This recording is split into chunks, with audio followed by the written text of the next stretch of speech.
Well, ladies and gentlemen, boys and girls, everybody from all around the world, hello and welcome to another episode of The Watchable with me, your host Jean-Luc Watch, and we're here on a Monday afternoon with so much to discuss today. Make some noise, clap it up, get excited wherever you are. We're back, we're here, we're live, and we are so excited to talk with you today on the world of boxing.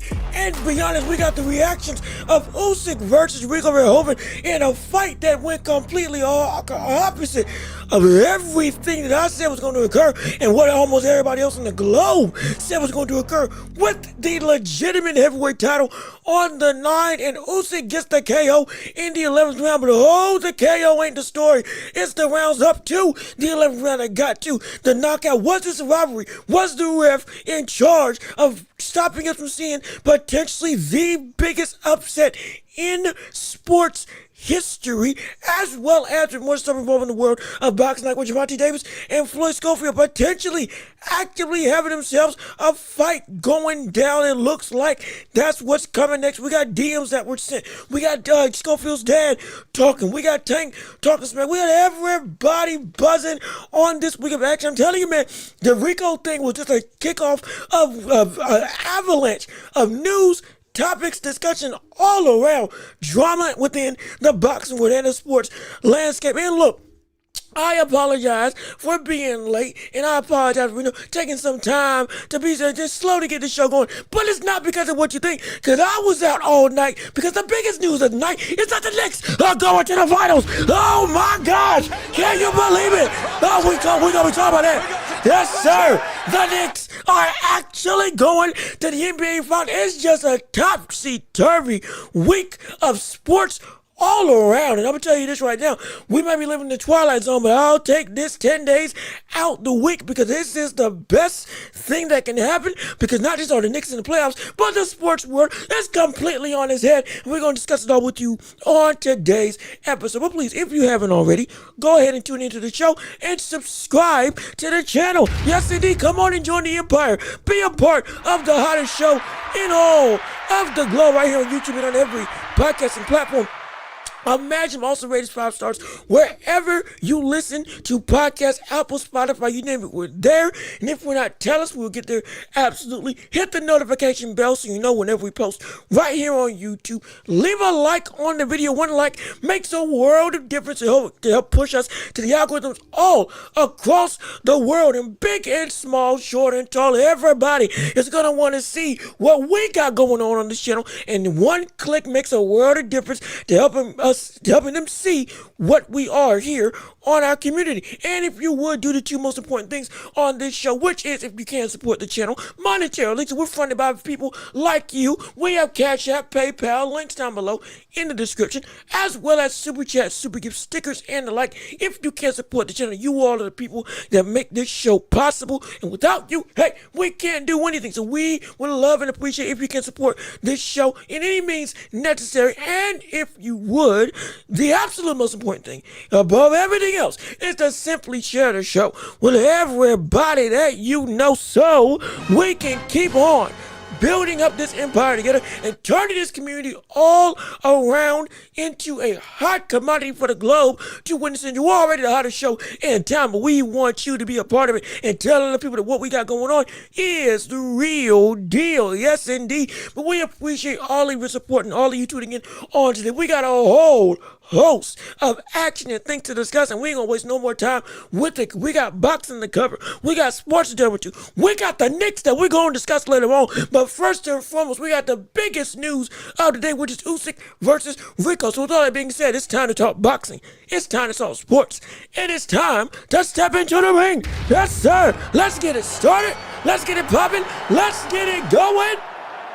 It's time to work, and it's time to earn our keep. And with earning our keep, boy, we're going to have our conversation with the keeping of pound-for-pound rankings, because Usyk has went life or death with Rico. And yes, he got a KO in a victory, but my gosh, was it tightly contested. I'm telling you right now, we were on pins and needles, boy. I said this fight wasn't going to be worth watching. I said this fight wasn't going to be necessary to see.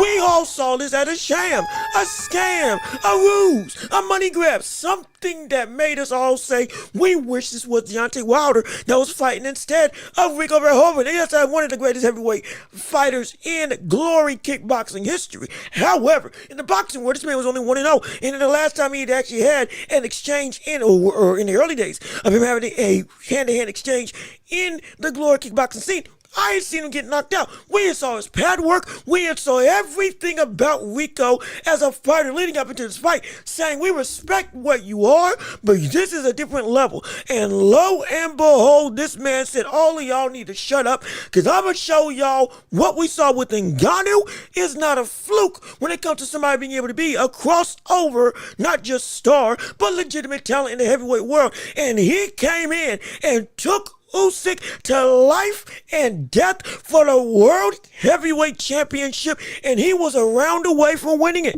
Yes, he was. He was a round away from winning that thing.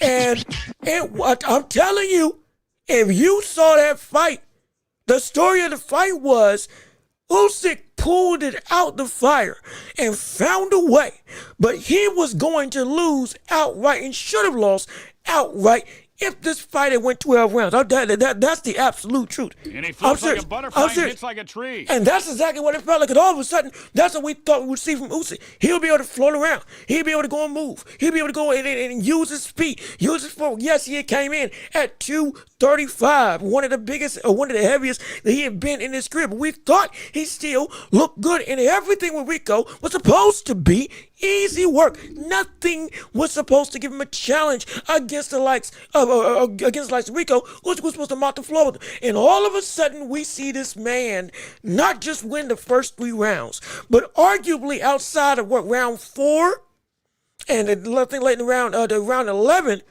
Usyk lost just about every round on my scorecard watching this fight. He lost almost every round in this fight from start to finish, in a fight that if he didn't get that knockout, he would have lost to my scorecard.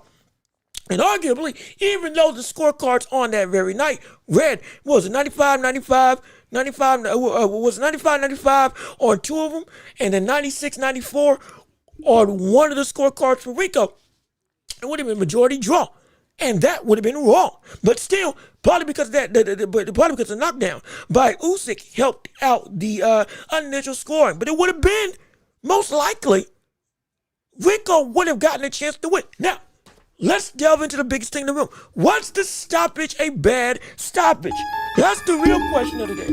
Was the stoppage a bad stoppage for Rico and Usyk? Yes, it was. That's not a doubt in my mind. I'm telling you this. We've seen heavyweight fights and fights in general that have gone the distance, and fighters that were up nearly get themselves a victory, or get themselves a victory because they got up in the later rounds and got it done.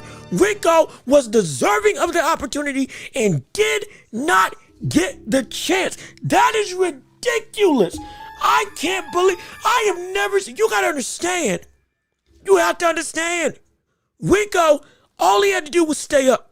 And he didn't get knocked down into the last 10 seconds of the 11th. We were watching this man get caught with an uppercut, get put down, and he looked like he was ready to go. He looked like he was hurt. He looked like everything was going amok. You can even see the side of his face was swelling from that last onslaught of Usyk. He was getting ready to get out of there, sure, but the bell did ring, and the ref stopped the fight. And it was one of the worst stoppages because of the situation at hand. Be clear, this is not like one of the most recognized situations of bad stoppages like with Julio Cesar Chavez and Meldrick Taylor. This is not like that at all. And I'm going to explain why. I'm going to explain why right here, but let me go on and read you all's chats and responses, because we got people in the chat down below, like Sergey, what's going on with you? How you doing? Good to see you. We appreciate you on our live, and we love you and support. We love your support and appreciate you making it in on our show today. Let me see, how are you, man? How about the legless Usyk? Look, man, we're going to talk about that. We're about to get into why exactly Usyk looked the way that he looked, but let's get into the stoppage first, because that's the current landscape. of the conversation. And salute to you. We appreciate you joining in. And anybody else on live, hey, join in, be a part of the show. Come on, chat, respond, tell everybody what we got going on, and let people see what we have on our humble abode of an empire of a community. But I digress. Back to the conversation. This stoppage with Rico and Usyk was a terrible stoppage. This was not like Julio Cesar Chavez versus Meldrick Taylor. Why? Because Meldrick Taylor got stopped when he should have been able to beat Julio Cesar Chavez. However, the difference is, look at the damage that was incurred on Meldrick Taylor going into that fight.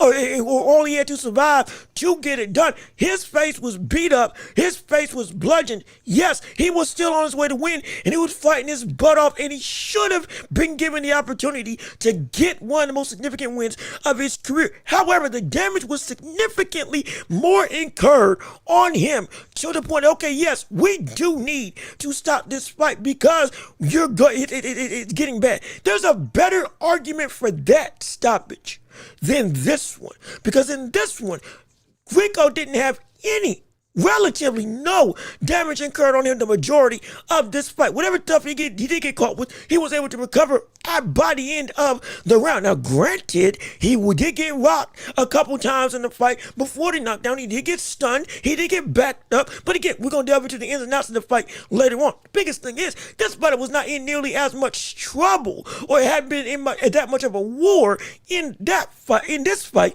as we saw with Taylor versus Chavez to warrant the stoppage. This was a fight with not just the world championship, but the verge of the biggest upset in sports history. Not boxing history, sports history.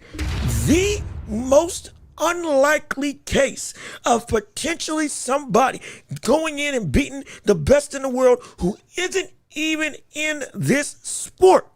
Way worse than Buster Douglas versus Tyson. Way worse than Andy Ruiz versus Anthony Joshua. Way worse than all of those. This was going to be a landscape-changing type of win, and he earned it in every way. It wasn't 50-50. It wasn't knockdown, drag-out brawl. It wasn't even as close as Ngannou versus Fury. This was a wider gap than Ngannou versus Fury. How that fight was going in terms of competitiveness. There's no way if it was one-sided, or rather it was one-sided on the likes of Rico dominating this fight. You don't give him a chance to get the job done and survive in the last stage of the rounds. Yes, I understand. If he had gotten to the 12th, it would have been a situation where he would have probably gotten knocked out. He would have probably gone out and been flat-faced on the ground because he was getting pummeled. He was severely hurt in that scenario, but that doesn't change the fact that he earned this position to have that chance, to earn that right to get put out.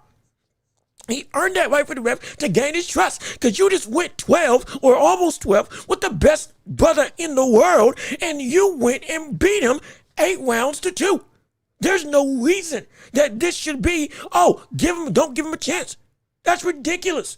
That's stupid. That's one of the most hypocritical ref jobs I've ever seen. Because if it was Usyk on the other end of the spectrum, this would not have happened. If it was Usyk on that end where he was about to get knocked out, this would not have happened. And in fact, don't forget, we had seen Usyk rocked a couple of times against the likes of Rico Verhoeven in a fight that, well, again, we didn't think he was going to touch him at all. This was not in any, oh gosh, man.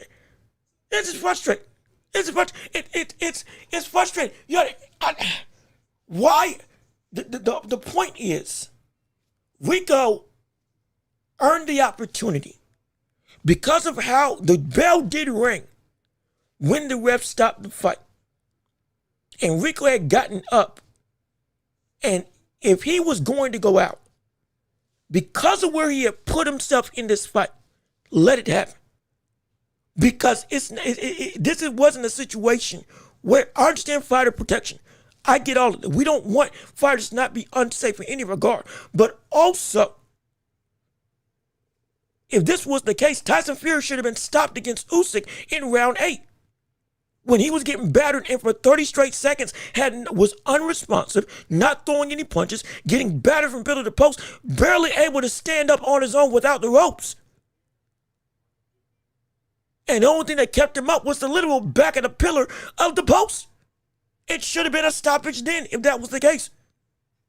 We we I'm not trying to underestimate the necessity of having fighters be safe, but I'm also sensitive to the position at hand of what was in the midst of potential life-changing success. This should not have happened because at this point in time, he earned the right to say, hey, if you get knocked out, you get knocked out. But you got 3 minutes to make something happen and stay up because you beat him on my scorecard, 8 rounds to 2. You out crazy enough. I can't even, I don't even know if you can call it outboxing. The brother just was able to beat Usyk with that uncoordinated, herky-jerky style, but it looked like he was fighting out in the 1920s. I'm dead serious. I'm dead serious. That's what it looked like. It looked so, this literally looked like he was running towards Usyk while standing in place, hunched over. Somewhat, the stance was somewhat similar to what we had seen with Joe Louis way back in the day, but a lot more arm movement. I don't know why it worked. I don't even know how to describe that style. I just know it worked. Usyk couldn't figure him out. Usyk couldn't get to him. Usyk was in fits. He couldn't time him. He couldn't counter him. He kept getting blitzed and pressured and couldn't even fight out of said pressure. It seemed like he was locked into get to first gear and could never really push the pace up until, again, round 11 when he ultimately got the knockout and fully put his foot on the gas. But it seemed like he was befuddled. We had seen him fight against bigger guys like Tyson Fury, like Anthony Joshua. We had seen him fight against people with crazy power, footwork and all that, some movement and all. He literally faced off against the best of the best in all of those categories. And yet, this man in Rico, with all due respect to him, shouldn't have had a shot at beating like Usyk. Yeah, he gave him more trouble than we'd ever seen before from anybody in the heavyweight division. I'm at a loss for words. I'm serious. But again, Rico should have had the opportunity to be able to go out on his shield because of the position he had put himself in. That's why I'm mad at the stoppage. It was going to happen, but let it happen. Because if it didn't happen, and if Usyk couldn't get it done, because it looked like he was going to need to get it done, I think he would have lost. I know he would have lost his fight. He would have lost his fight. That's the frustrating thing. But even more than that, just Usyk himself. But this man was out of shape. This man was bigger, not muscular, flat-footed. I'm going to call it like he was. Fat. That's what he was. But it was fat. Fat, flabby, and he did the same mistake that we saw Tyson Fury do to Ngannou. And I never thought I'd say that. He made the same mistake we saw Tyson Fury take with Francis Ngannou. You took him lightly.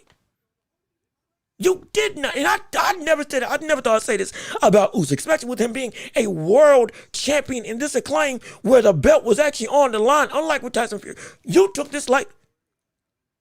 You were not as cut, not as trim. We thought you coming in bigger was just because you wanted to get him out earlier. No, it's because you didn't train like you normally do.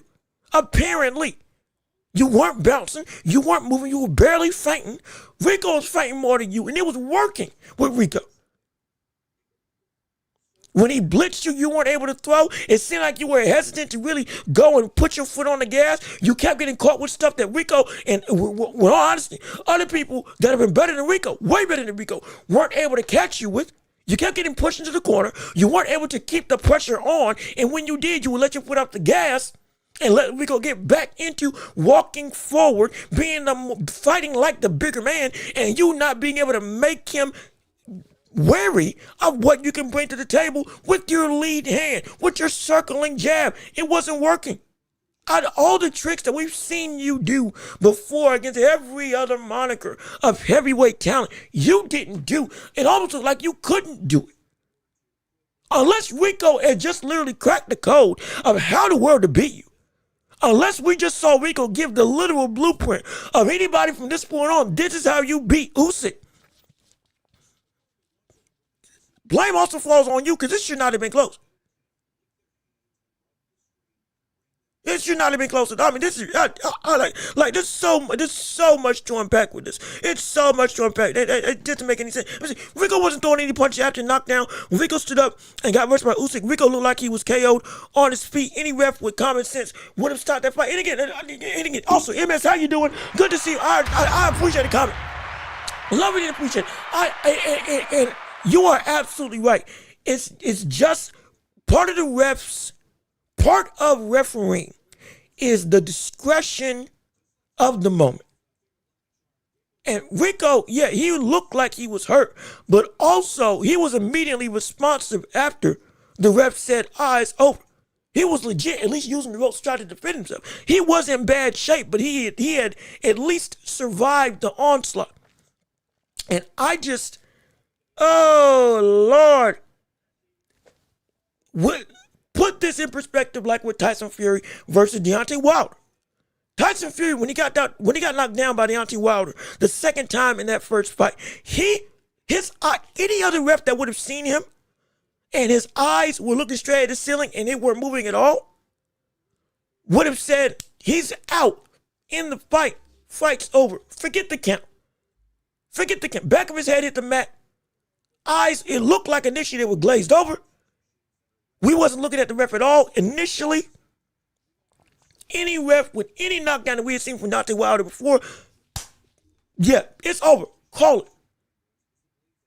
But the ref, even though he could have, and I wouldn't blame him for it if he had called that fight off because he thought he was out for real.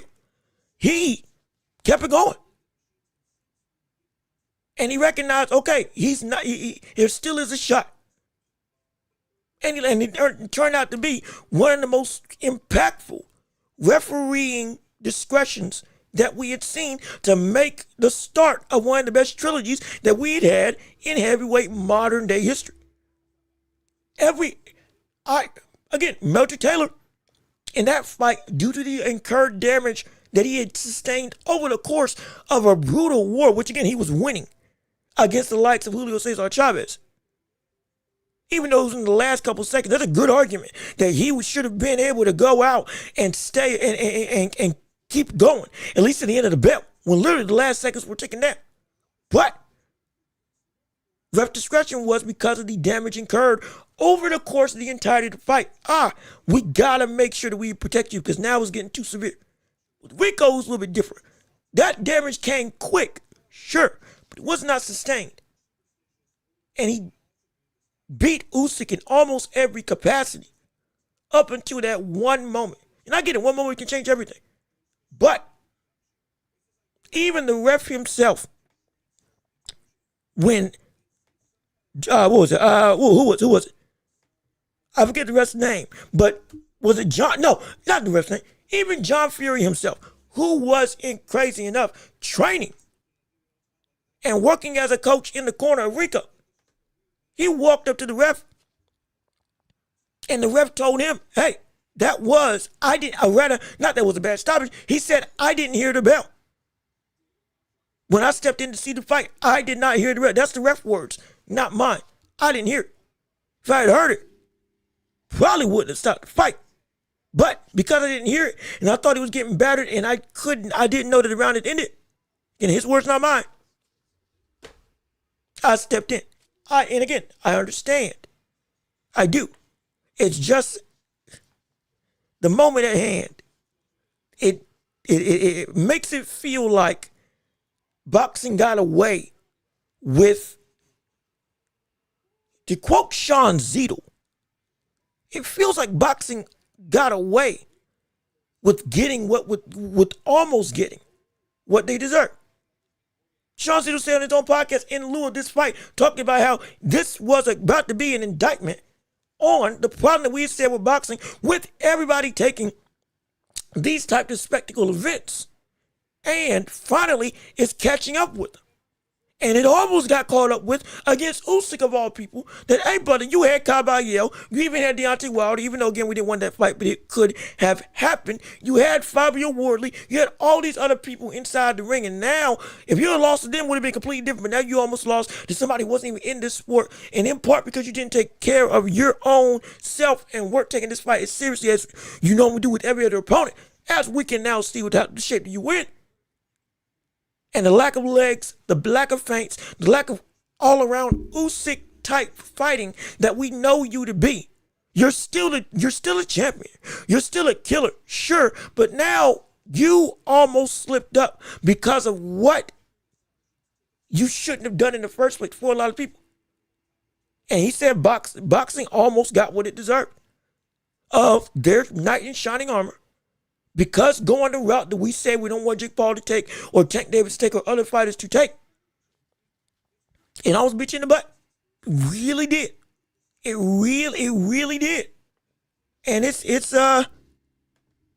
shocking, man. It really is. Let me see. Yo, Adam Hurley, how you doing? Good to see you. We appreciate you on our live stream. So please leave a like on the stream and salute to you and everybody else that's in the chat already. Rico was just in a Ariel Wani's podcast. I can imagine he's going to be on every podcast around the globe for the next couple of weeks to potentially a month. Because it's going to be building up. They want a rematch. People going to be saying, yeah, give him the shot back. It's going to be either him or Caballero that want to get stuff going. Even the likes of Turkey Al Sheik, he now got 3 fights on his docket. Either a rematch with Rico, a mandatory fight with the likes of Caballero, who stepped in the ring and called him out, or now this getting thrown around, David Benavidez as even more legitimate. And hey, I'm going to tell you this right now. For anybody that said I was crazy that he can fight Usyk, I don't think it looks so crazy no more, do it? Huh? I don't look so crazy no more, does it? After this, after it don't look so crazy, now do it.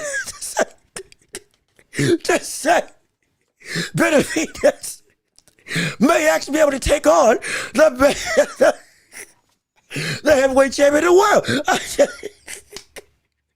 But again, look, we still want to hear your chats and responses though in all of this, because there's a lot to break down and talk about with this fight, with what worked, what didn't work, well, what Usyk did and didn't do, what this can lead to for the next steps in Usyk's career, what he looks like pound for pound. There's a lot to discuss about this. So we're going to be delving into a whole bunch of things with this fight. Let me see. Usyk came out of the 11th round with a lot of Vaseline on his face. He was clearly prepping for trades, feeling that he could lose. Yeah, he had to. And I hope he would felt it, because he needed a knockout at that point. Be clear. On my scorecard, he needed a knockout. He needed a knockout. Because Rico beat him in every way. He rocked him more times. He had him on the back foot. He beat him up in the clinch. He beat him to the body, hurt him to the body, hurt him to the head, had him backing up, didn't bite on any feints, let alone it was Rico's feints that was looking like they were actually effective more than anything. He was more physical, like with Tyson Fury, but he actually used it to his advantage, dare I say even better. And you know what the crazy thing about all this? Rico's gas tank didn't fail. I never thought I'd see the day when somebody who's not in the boxing world, outside of, again, Francis Ngannou, who's a physical freak of nature, I never thought I'd see the day when somebody that isn't in boxing would not lose their stamina by the time the later rounds come. Now, granted, it took, I'll say this, or let me phrase that. It took until the 11th round for Rico's stamina to really start to take a hit. It took that long for Rico's stamina to start to wane. That's what shocked me. Because then now you start to slow down a little. You start to see a little bit less of the bouncing that he was doing. He was still doing it, but it wasn't as springy of sorts. And again, Usyk took control. Usyk found a way. Usyk did what Usyk does. But even still, like, I didn't think I thought his gas tank would run out by round 6, by round 5 even. The fact that it went up for that long and for past round 7, he was still pressing the pace, pushing the issue, punching in volume, staying in the pocket, being physical with Usyk, clinching up and working with his open hand, throwing barrages of punches every chance he got, jabs consistently pop, all that stuff with the constant movement of literally looking like it looked like, y'all play Undisputed. Yeah, y'all play, some of y'all play Undisputed. They got Joe Frazier running in Undisputed, where he's kind of going like this as he treks towards you. Imagine that, but even more exaggerated. That's what we were seeing Rico move like the entirety of the fight. I don't know how he had that much energy to have that much movement and still be as consistent for as long as he. Again, it's a testament to him. It's ridiculous. That's what shocked me more than anything else in the world. Also, let me see. Rico put his hand on the ropes during the count. Maybe he didn't know, but that's a red flag to the referee in the boxing world. AJ got ruled a TKO. Maybe that's what it was. Maybe. It might have been. No, it looked like, again, from what I could see in the thing, it looked like it was a stoppage during mid-combination. Like I said, the ref said he didn't hear the bell. He told that to John Fury himself. You can go and look up. John Fury had a whole interview about it. In fact, I might be able to actually find it. If I can go through and save it here, I believe it should be here somewhere. But regardless of which, he did find a way. It's just shocking that he needed to find a way. That's the struggle. It's shocking that somebody like Usyk needed to find a way in this fight to make a win. We shouldn't have had to see Usyk find a way to win, but he did. That's good because he still has that, he can go there and win need be. But to have to do that against this guy, where it was like you need to step up and be the best you can be, wow. Oh my. For real. A lot of people are shocked by this. A lot of people are shocked by this, man. It's insane. Let me see. Rico earned his respect. He should be included in Usyk Caballo main card just to showcase Rico a little more. And the winner of Usyk versus Caballo takes on Rico. Hey, man, I'm going to tell you this right now. That rematch may just happen next. It could just happen next. Be clear. That could happen next. That fight might not even wait around to happen. That fight could happen like as the next fight out. It's had this much buzz with this much. It's still getting talked about right now as one of the most shocking things in all of sports. It was trending #1 on social media across Twitter and beyond. But I dare say, see, that's the scary part because see, we got to see Caballero step in the ring directly after the fight. And then even with that being the case, even with him being the mandatory, still it's feeling like we may get the rematch and Caballero may miss his mark again. I want Caballero better get a shot after this. And in fact, and you want to know what? Let me read you this quote. This is from Turkey himself directly after said fight with what he had said. Let me see if I can pull it up right here on picture in picture so I can show you all exactly what's going down. But this is what this quote is exactly what I'm saying. We probably gonna see a rematch between these two before we even get a Caballero fight. Because as you can see right here, this is a quote from Turkey Al-Sheikh, Puerto Rico magazine.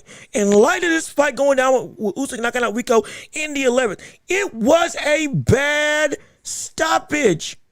Rico deserved to continue to fight. It's clear that Usyk was controlling in the end, but the referee should have allowed the fight to reach a clear result. It is the call of Usyk now what he does next. Caballero's waited a long time. He wants to do a fight in a stadium in Germany, and after that, we want to see the rematch with Rico. And I want to do 2 more fights with Rico. I had Rico up 3 rounds entering the 11th. Okay, excuse me. I didn't see the last part of that quote. That changes some things now. So, yeah, you all hit the nail on the head. Sergey, you said it best. He wants a rematch. He probably going to get a rematch. And it'll probably be, like you said, like we saw MS say up here, Rico earned the respect of the world, including Turkey. Turkey going to pay him a bag, and now people want to see him fight. So what are we going to get most likely? We will get Rico on probably another card, and then we'll get Usyk, Caballero, main card, and then, the winner rematch him. Makes sense. It does. Because let's Dubois potentially get another fight with somebody else to defend the titles, maybe against a Deontay Wilder, who knows? Because of how Deontay Wilder has been moving as a fighter, we could get that fight to go down. Maybe we get Wilder having one more shot at the heavyweight title. Who knows if that's the case? If that happens, my gosh. This could have been Wilder, for all we know. That's going to be wild if he ain't gotten this shot. But regardless of which, either way, that's just crazy to think about. But Dubois could have another fight with somebody else or average rematch. Would like to Fabio Wardley. Caballero fights against the likes of Usyk. They wanted to get to fight Rico. I think Rico gets himself another showcase of greatness to show, he's real in these heavyweight streets. And this one just a one-off. Let me see. Rico fought a good fight, but let's be honest. This is Usyk we're talking here. He always finds a way to win, and that's what makes him a great fighter. See, and that's the truth. Be clear. When we're talking about, and also, Wise Man, how you doing? Good to see you. We appreciate you on our live stream today. We thank you for joining in, and being with us on to Tuesday afternoon. Like I said, I had to start a little late today because I was out at night celebrating because the Knicks are going to the NBA Finals. I'm going to keep on saying that every chance I can. I'm not sorry for that. Doggone, I ain't sorry for that. I'll start at 5 o'clock if need be. Don't let them win it. I'm going insane. And that's the case. But that's why we started a little later than normal. But we'll address that later. We will address that later. We're not leaving this show without talking about it. We will address that later on. The biggest thing with this right now, with this, Usyk being this great fighter, was it's understood. This is just a blight on, man, how did this go so awry in this type of vein? No way I would have ever dreamed that we would not see Usyk steamroll against a fighter that was nowhere close, seemingly, to his level of boxing ability. More importantly, the biggest thing of taking the fight seriously. That's what I'm shocked at. He is a great fighter. Yes, and guess what? If he wasn't that great, he would have outright lost. He would have lost if he was not that great. That's why it's good and it's bad. Because it's good that he was as great as we said that he is. Because, he's a dominant fighter.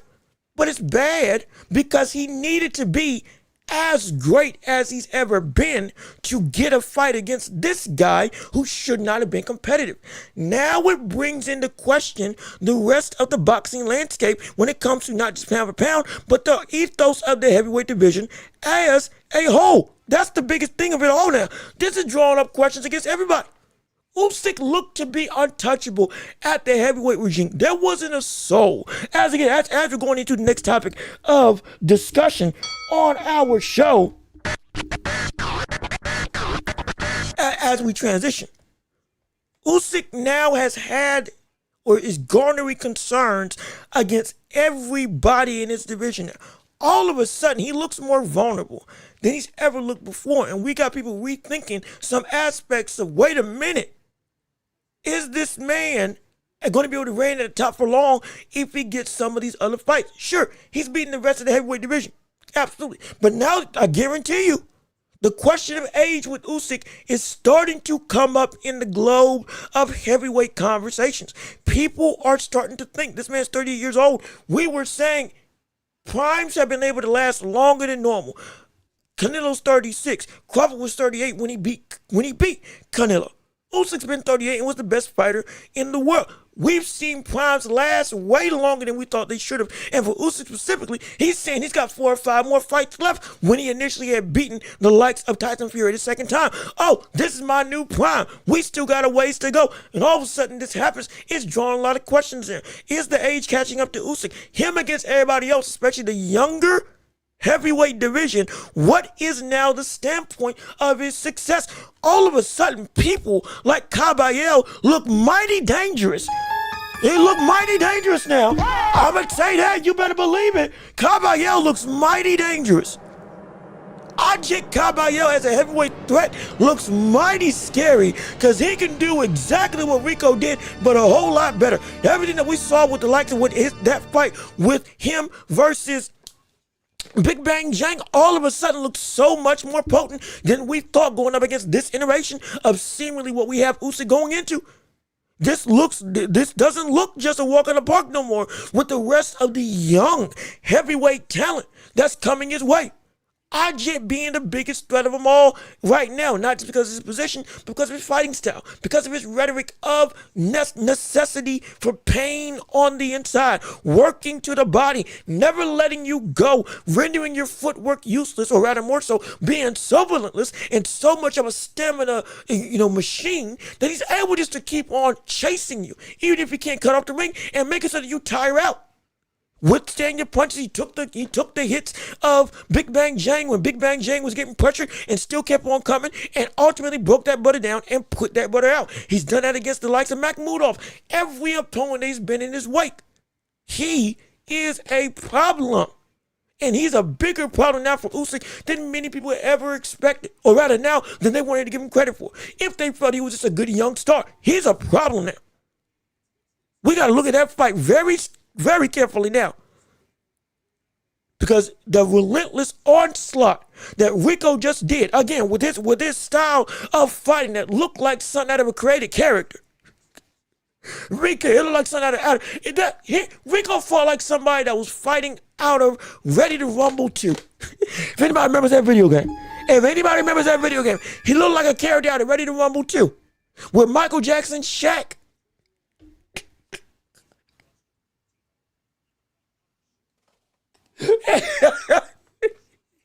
And all the other cast of characters that were in that game. This is put a spotlight on Moses Atama being in position for a title, having everybody come and say, hey brother, all of a sudden we said that Atama may not be ready for this type of fight. Well, after this, people gonna be saying, hey, look, give him a belt now. We want to see that fight today. The passing of the torch of who is the best heavyweight in the world may just come through a whole lot sooner than we expect. And what did I say? I said this about a year ago, or roughly 6 months ago. Within 2 years, we could see Moses Atama be in the picture, a real picture, for a title opportunity. And right now, that timeline looks like it's sped up by a couple months with the vulnerability of Usyk after this fight with Rico. Oh yes, it does. Tyson Fury, though that he beat him 2 times in a row, if this is indeed the age of Usyk catching up with him finally, because it could be just a one bad day at the office situation. But it also, we can't rule out, this may just be who Usyk is in some respects of losing a step, potentially, because this shouldn't have happened. We said these same things. Don't act like I'm holding this in a different connotation or different standard. We said this same stuff about Tyson Fury. I said because of how you fought against Francis Ngannou, Tyson Fury, I know for a fact you're gonna lose against Usyk. I don't care what you say. You are not better than this man. We are having these same conversations now about Usyk going up against the other heavyweights of the time, like with Caballero and Talma. There's something shifting here. I'm not trying to jump the gun. I'm keeping the same standard. Something feels like it's shifting. Look, Tyson Fury has taken people. He's a clowner. He's a brother who we were shocked that he took Ngannou lightly, but we weren't. But it wasn't as surprising.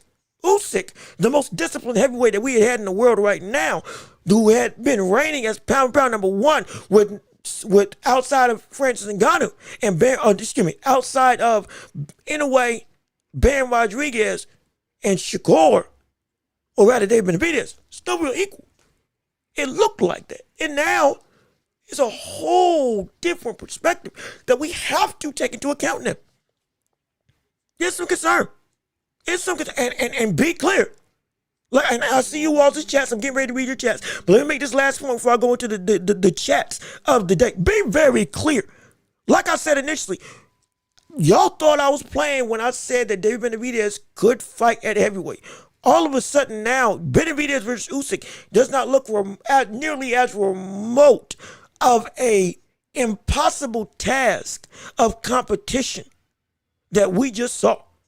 Because Lord knows, we know for a fact, Benavidez is leagues better than the likes of Rico Verhoeven. And we just saw what Rico was able to do against the likes of Usyk. I'm telling you, this is open door for uncomfortable conversations. People may not like it, but we had to have it. This brother could beat him. Or at least he's got a better shot than people were giving him a potential of when he immediately beat the likes of Zerto Ramirez. And I was saying it's possible. Now I'm believing it more and more and more. Hey, brother, if this is where Usyk is at, or at least if this is somewhat a signifier of a decline of Usyk that's coming sooner rather than later, it's the same timeline with Tyson Fury. It's the same. When we were saying Tyson Fury, hey, brother, you should be able to handle Ngannou even if you took him lightly. The same standard is for Usyk. He said, I said this. Tyson Fury taking lightly a Francis Ngannou should have been able to still mop the floor with him, and he did. Credit to Ngannou. He gets all the respect in the world. Showed us he's way better than we thought. But this same standard goes for Usyk as well. It goes straight for him. Because we knew for a fact, even a lightly Usyk taking him somewhere. I even said he would play around with him and then get him out of there in 4 rounds. Because this would be easy work where it shouldn't be a problem. And that was a problem. The heavyweight crown just looked more vulnerable than we've ever seen in recent years, man. I'm telling you, it's insane. Let me see. Daryl Anderson, how you doing? As we're reading your chats now, going back to the conversation, how you doing? Good to see you. We appreciate you on our live stream. Hopefully, please hit the like button if you haven't already. As we're reading your chats to get your reactions to everything involving the world of boxing and beyond on our show today. We appreciate your support and we appreciate the love. Let me see what you got. At least Usyk is willing for a rematch against Rico more than Tyson Fury not giving Francis a rematch, knowing he will drop. That's true. That's true. I would hope. Because let's be clear. If you think this was a good stoppage, perfectly fine. I can understand the debate. I think this was a bad stoppage because of the context of the position of where the fight was potentially going to go. He earned the right to get knocked out cold because you were up the entire fight. At least on my scorecards. Judges' scorecards were way too close. Looked like they were trying to save face for Usyk. But this fight, it was completely in Rico's favor. We can debate that till the cows come home. What we can't debate, Rico deserves a rematch. He deserves a rematch more than he deserves a rematch just as much as anybody else. He deserves a rematch as much as anybody else. He deserves it more as much as anybody else deserves a rematch. Rico deserves a rematch for this fight because he just showed me, okay, he's real. All right. Better men have done worse than you, and you've done better than the best men here. There's been nobody that's put Usyk in this much of a back burner. Never. I've never seen Usyk lose 6 rounds straight. I've never seen him fail to secure 2 rounds in a row. I've never seen him take this long to change the momentum of the fight. I've never seen that. I don't know what you did. I just know it worked. And you cracked the code that nobody else has even come close to cracking this concrete in terms of how to beat Usyk. Oh, you deserve a rematch. You deserve a rematch in every way, shape, or form. Rico can't box. Michael Jackson can't even box.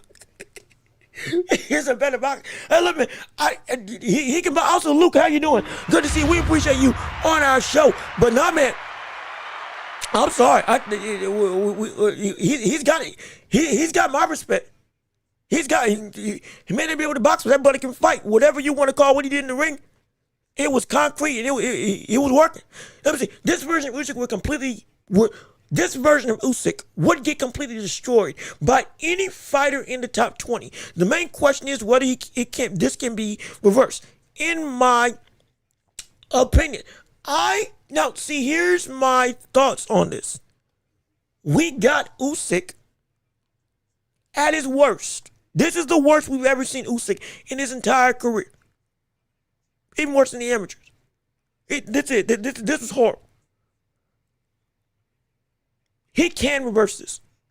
Because again, Tyson Fury, the beat is a legit directly the same.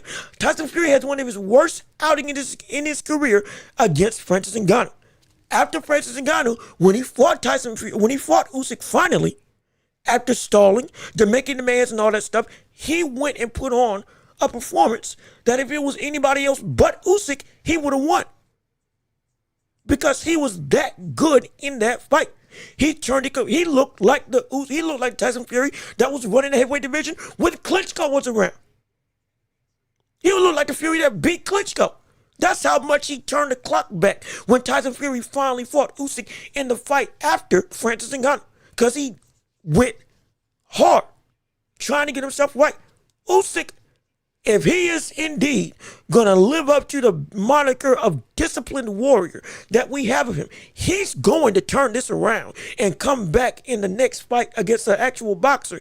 He's going to look like a killer, most likely. But the signifier is still the same. Has he lost a step? Even if he completely goes back to stripping down and rebuilding himself back to the best peak version possible, is he still going to have a step lost? Because these fights normally are the signs that somebody's waning. And in this case, Usyk may be waning.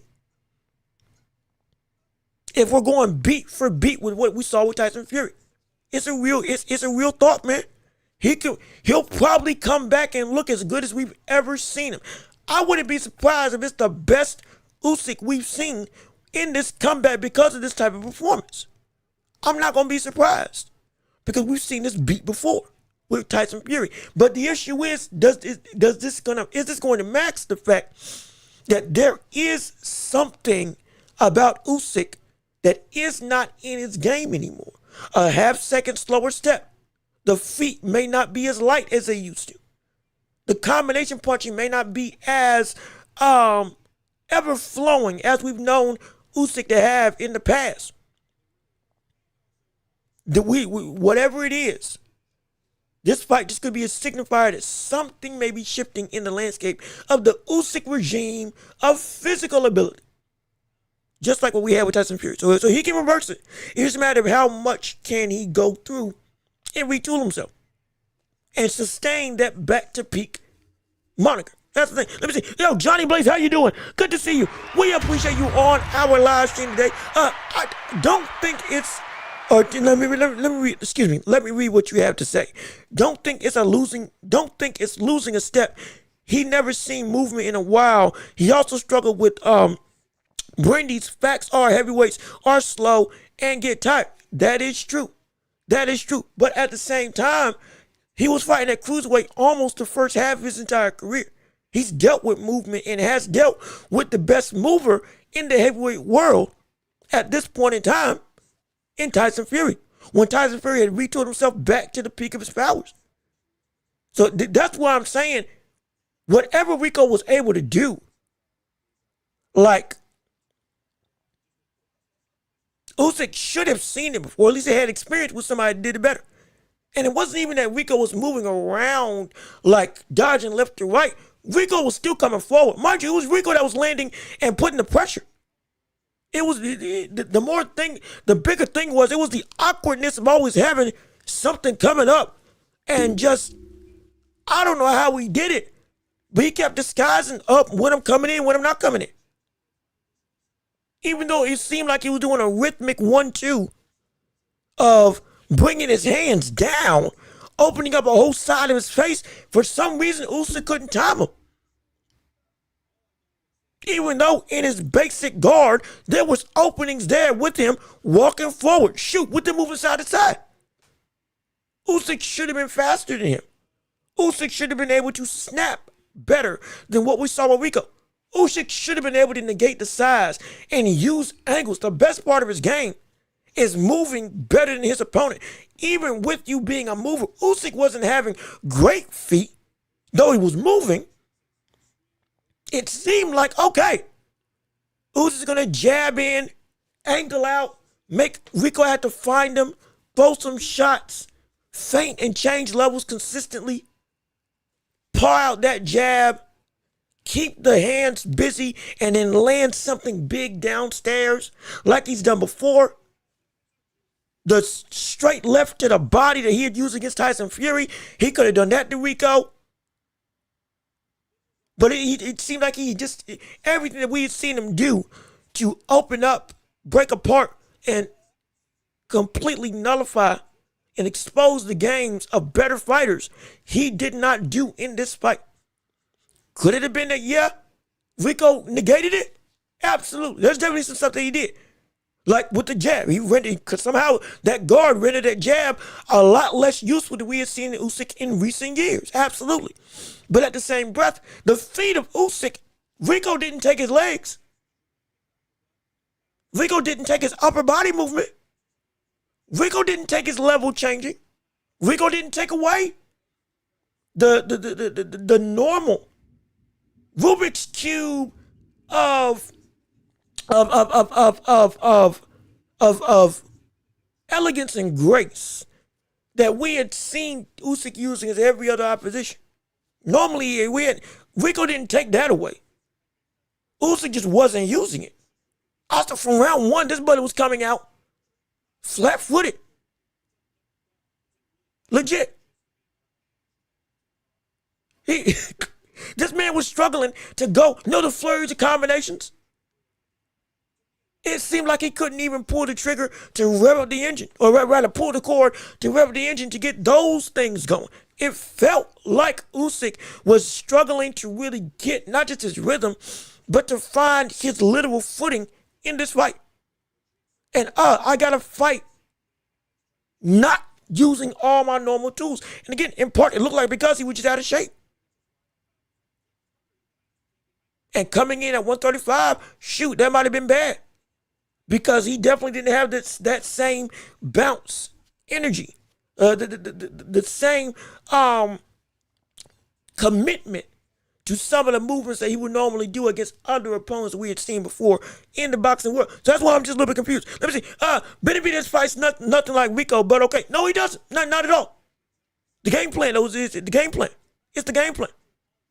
The size, the reach, the combinations, the pressure, and the speed. And even the ability to work on the inside. It's not fighting like Rico. Good gosh, I hope Benavidez wouldn't fight like Rico, because I tell you what, that would be bad. Though, we can say it's good. We can argue this. Do we think Rico would be able to beat other heavyweights that took him seriously? Or would he look like this against the likes of Moses Atalma? I'm not sure. I just know for a fact that whatever version of Usyk this was, which wasn't the best, we've seen a game plan now. My gosh, I didn't think somebody cracked this code. They did it somehow, some way, even against a diminished Usyk in this regard, which would look like he did not. I just don't think that Benavidez is now as much of a long shot at having a chance to beat him. If I think I'm still not saying it's a great chance. I'm not picking Benavidez to beat Usyk. I'm simply saying the doors are a lot more wide open than it initially was. That's what I'm saying. The doors are a lot more open. That window's looking mighty wide. That window's looking mighty wide right now for Usyk to get beat. For a plethora of opposition. That includes Kabayel. That includes Atalma. And if we want to put Usyk as, hey, we were saying heavyweight ain't out the question, that puts him as a disc possibility. It's a possibility. It really is. It really is. For real, it is. I'm not trying to blow smoke. Be clear. I'm not trying just to overbuy the likes of what Usyk is. I'm simply telling you, this is a real sentiment that we need to take seriously.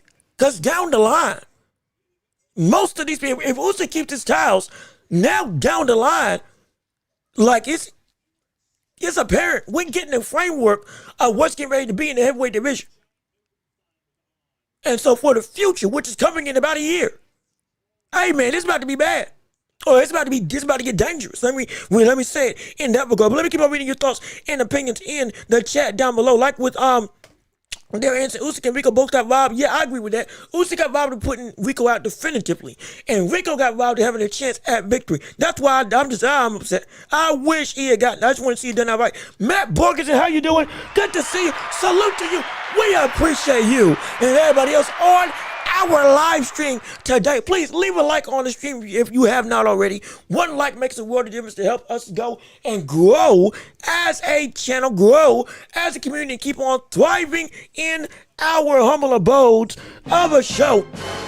And be sure to keep on sharing the show with everybody that you know. But let me see what you had to say on today.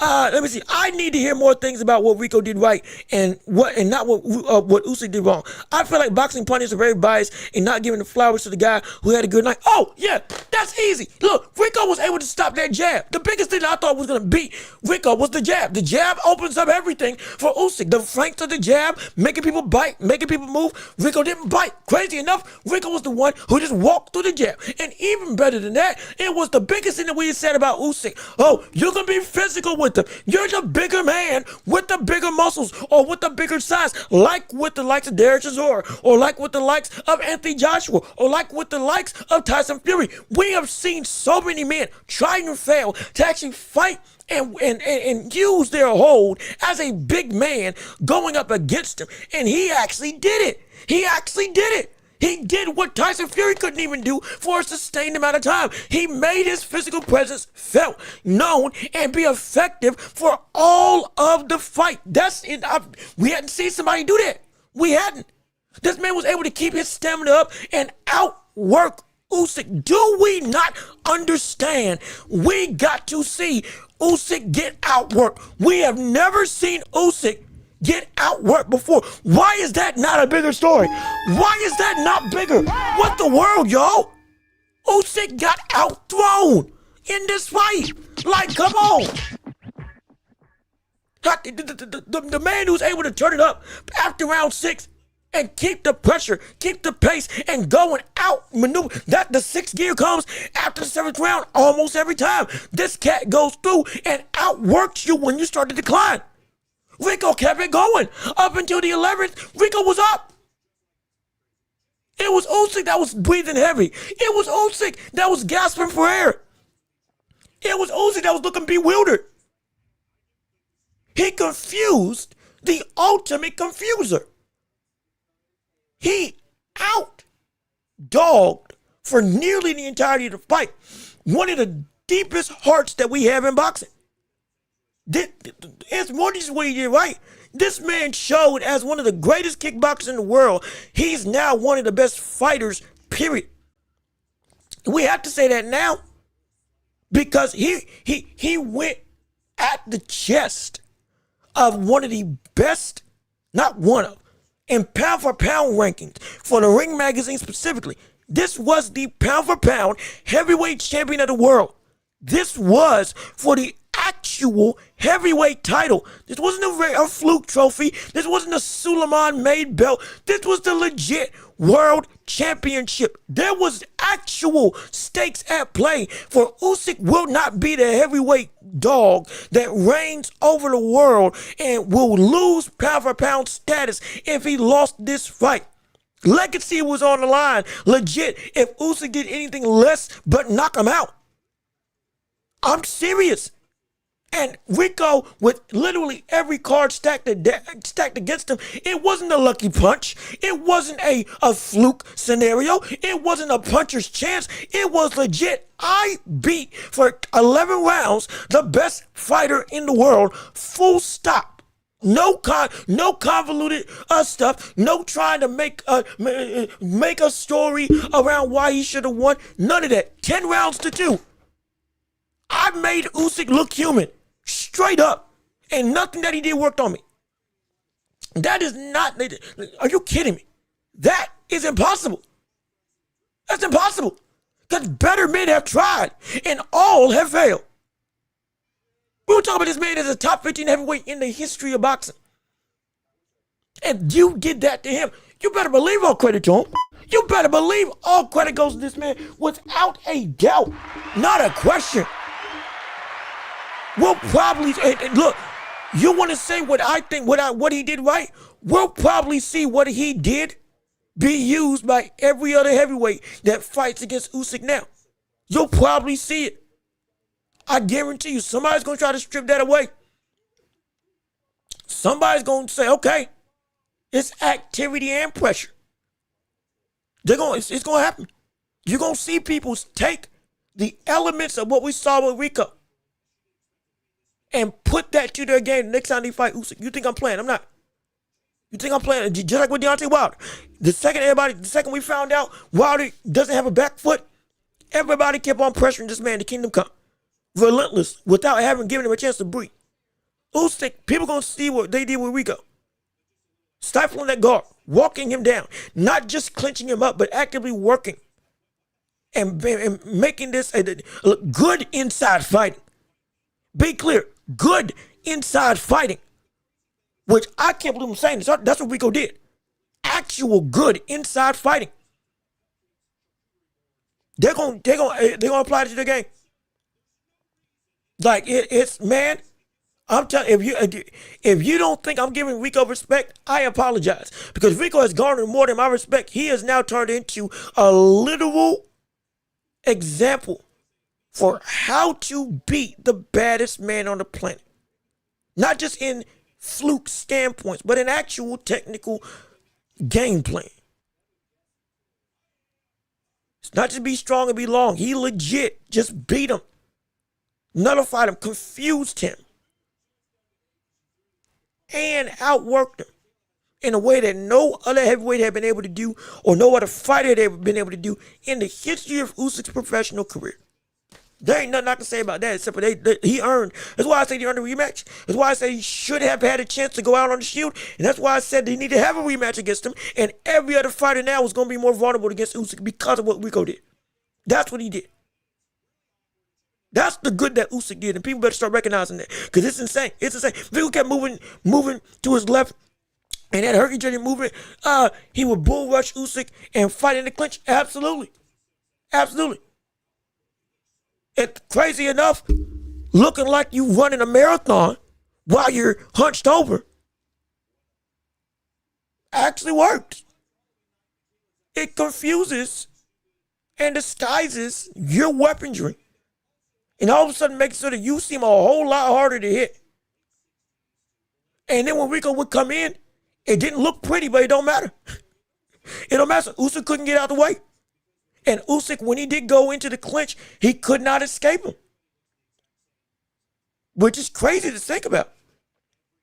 Like, it's ridiculous. It's ridiculous. Let me see. Matt Borgeson, we can't say for sure Usyk would have taken him out in the 12th. That's the thing. That's what I'm saying. That's what I'm saying. I said it's likely to, but we don't know for sure. That's why we should let it happen. Because if he didn't take him out in the 12th, a knockdown was not going to be enough to win this fight. At least on my scorecard. One judge already had it 96-94 for Rico by the time the knockout happened.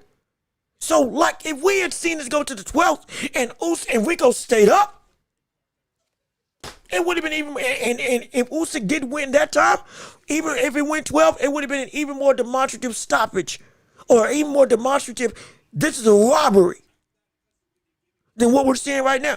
Because Rico was robbed, be clear. Not because he was robbed of a win, because he did get knocked out, or he was hurt enough to where I understand it, but he was robbed of the chance to be given the benefit to truly have a definitive end to a fight where he had put himself in position to definitively win. We did not know if he was going to get knocked out in 12th, and if he didn't, we all would have been saying he should have won the fight. That's why I'm upset about this, because it ruined a potential opportunity that was earned. That's the thing. I think people just assume since Rico fell over, it doesn't mean anything. Rico could have dropped Usyk. We can't say. Usyk wins the rematch, though. That's for sure. And the unexpected is what caught Usyk off guard. I would assume, I would hope so. Like I said, I would hope so. Because if this is indeed an actual problematic issue, and this buddy he's got his number, but it's going to be a problem. I would hope that this is a one-off thing. But see, and also, I would hope that Usyk prepares a lot better physically than he did for this fight. Because he just did not look like he had it in him. Not in the same way that we've seen it, even if he didn't know what he was getting into. Why were we not seeing him bounce, move, and use the ring and use the feints like we had normally done it? Flat-footed like a plotter looking to land heavy shots. He wasn't the mover that was using angles, ducking left and right, punching and going and confusing the opposition. That just wasn't there in Usyk's own regard. That's where the problem lies, at least for me. Also, take out the jersey. Take out the jersey, bro. It ain't football season. Hey, man, look, I like this, okay? It's hot down here down south. I'm just trying to have a little bit of a, looser clothing. And plus, hey, I'm always going to rep my team. Don't hate, okay? We just had a great season, all right? Next year, we got 4 primetime games in the NFL. You better believe I'm wearing this jersey. It's 89. Steve, you see this? Let me take you off my screen. You see this? 89, Steve Smith. You doggone right. I'm repping this till the cows come home. Yeah, I'm not ashamed. At least not now. Not anymore. Because we actually had a good season last year. But I guess that's a whole other conversation. But let me keep on reading you all's responses. Usyk said that he has 2 fights left. I wanted to be Caballero and Moses. Not no Benavidez. Well, look, right now, he's got more unfinished business that we expected now with this fight with Rico now. Because the fans are saying, hey, look, he deserves a rematch. Caballero saying, give me my opportunity to go and fight you. And Moses Atama is coming up really quickly on earning a position for a championship. That's 3 fights we want to see. That's 3 fights I want to see. You can put Benavidez out. That's perfectly fine. That was if Benavidez got up there and chose to move up that quick. We could see that fight happen.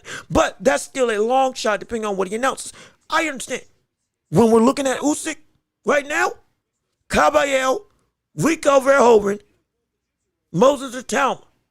Those are the literal 3 names that we have as the most immediate in conversation. Tyson Fury, sure, maybe he's locked up with Anthony Joshua right now. So we're not even looking at that at this point in time.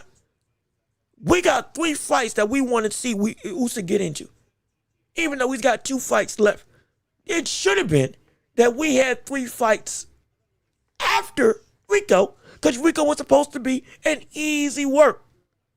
3 rounds, I'm done, no damage, you're knocked out. Wipe my hands clean, it's time to go on to the next one. Let's get it going in 6 months. 5 months, I'm not even injured. Come on, let's work. I took 3 punches. Let's go. It's like sparring for me. That's what we should have seen. That's what we should have had. Now,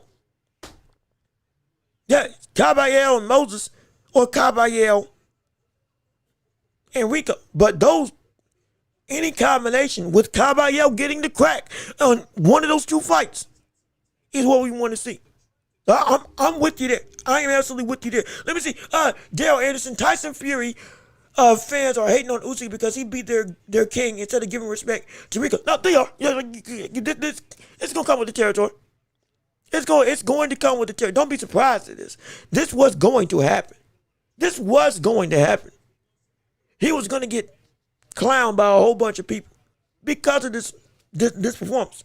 Now get it. Let me see. Not saying Usyk underestimated really. It was why you don't underestimate kickboxers and MMA boxers.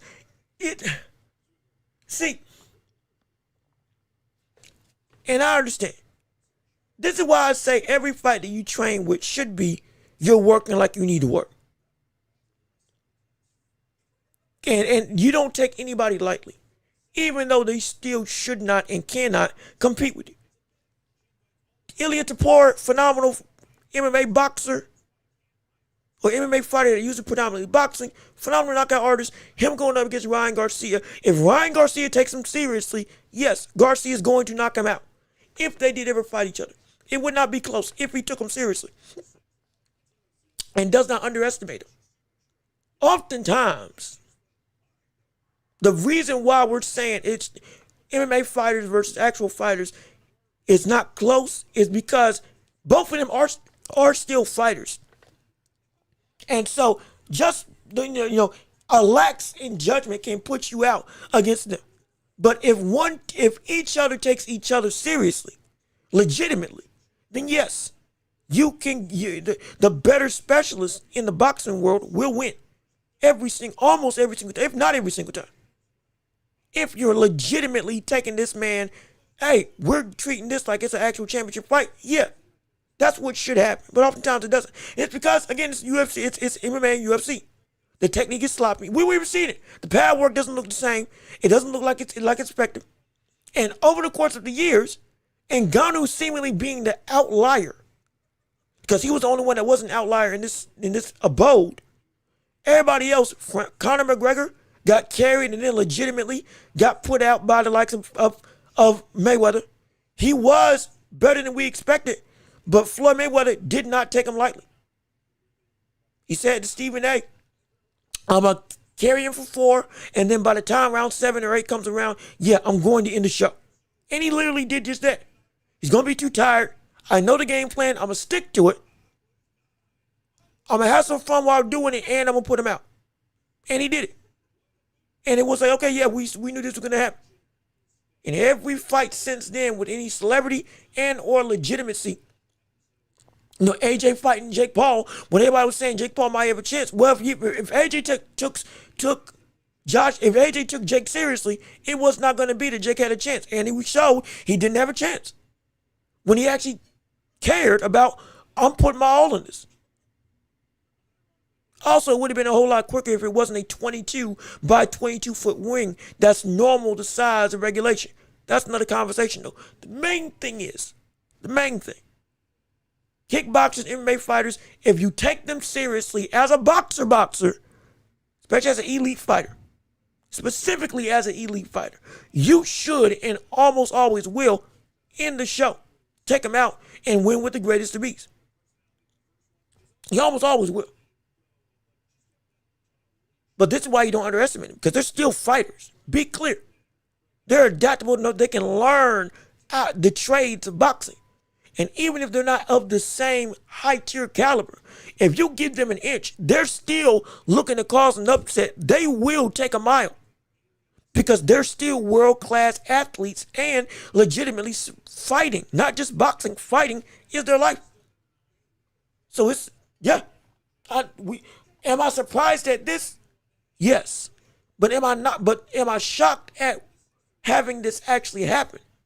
Because of the essence of combat sports is still, you don't take nobody lightly. No. Because we've seen this story before.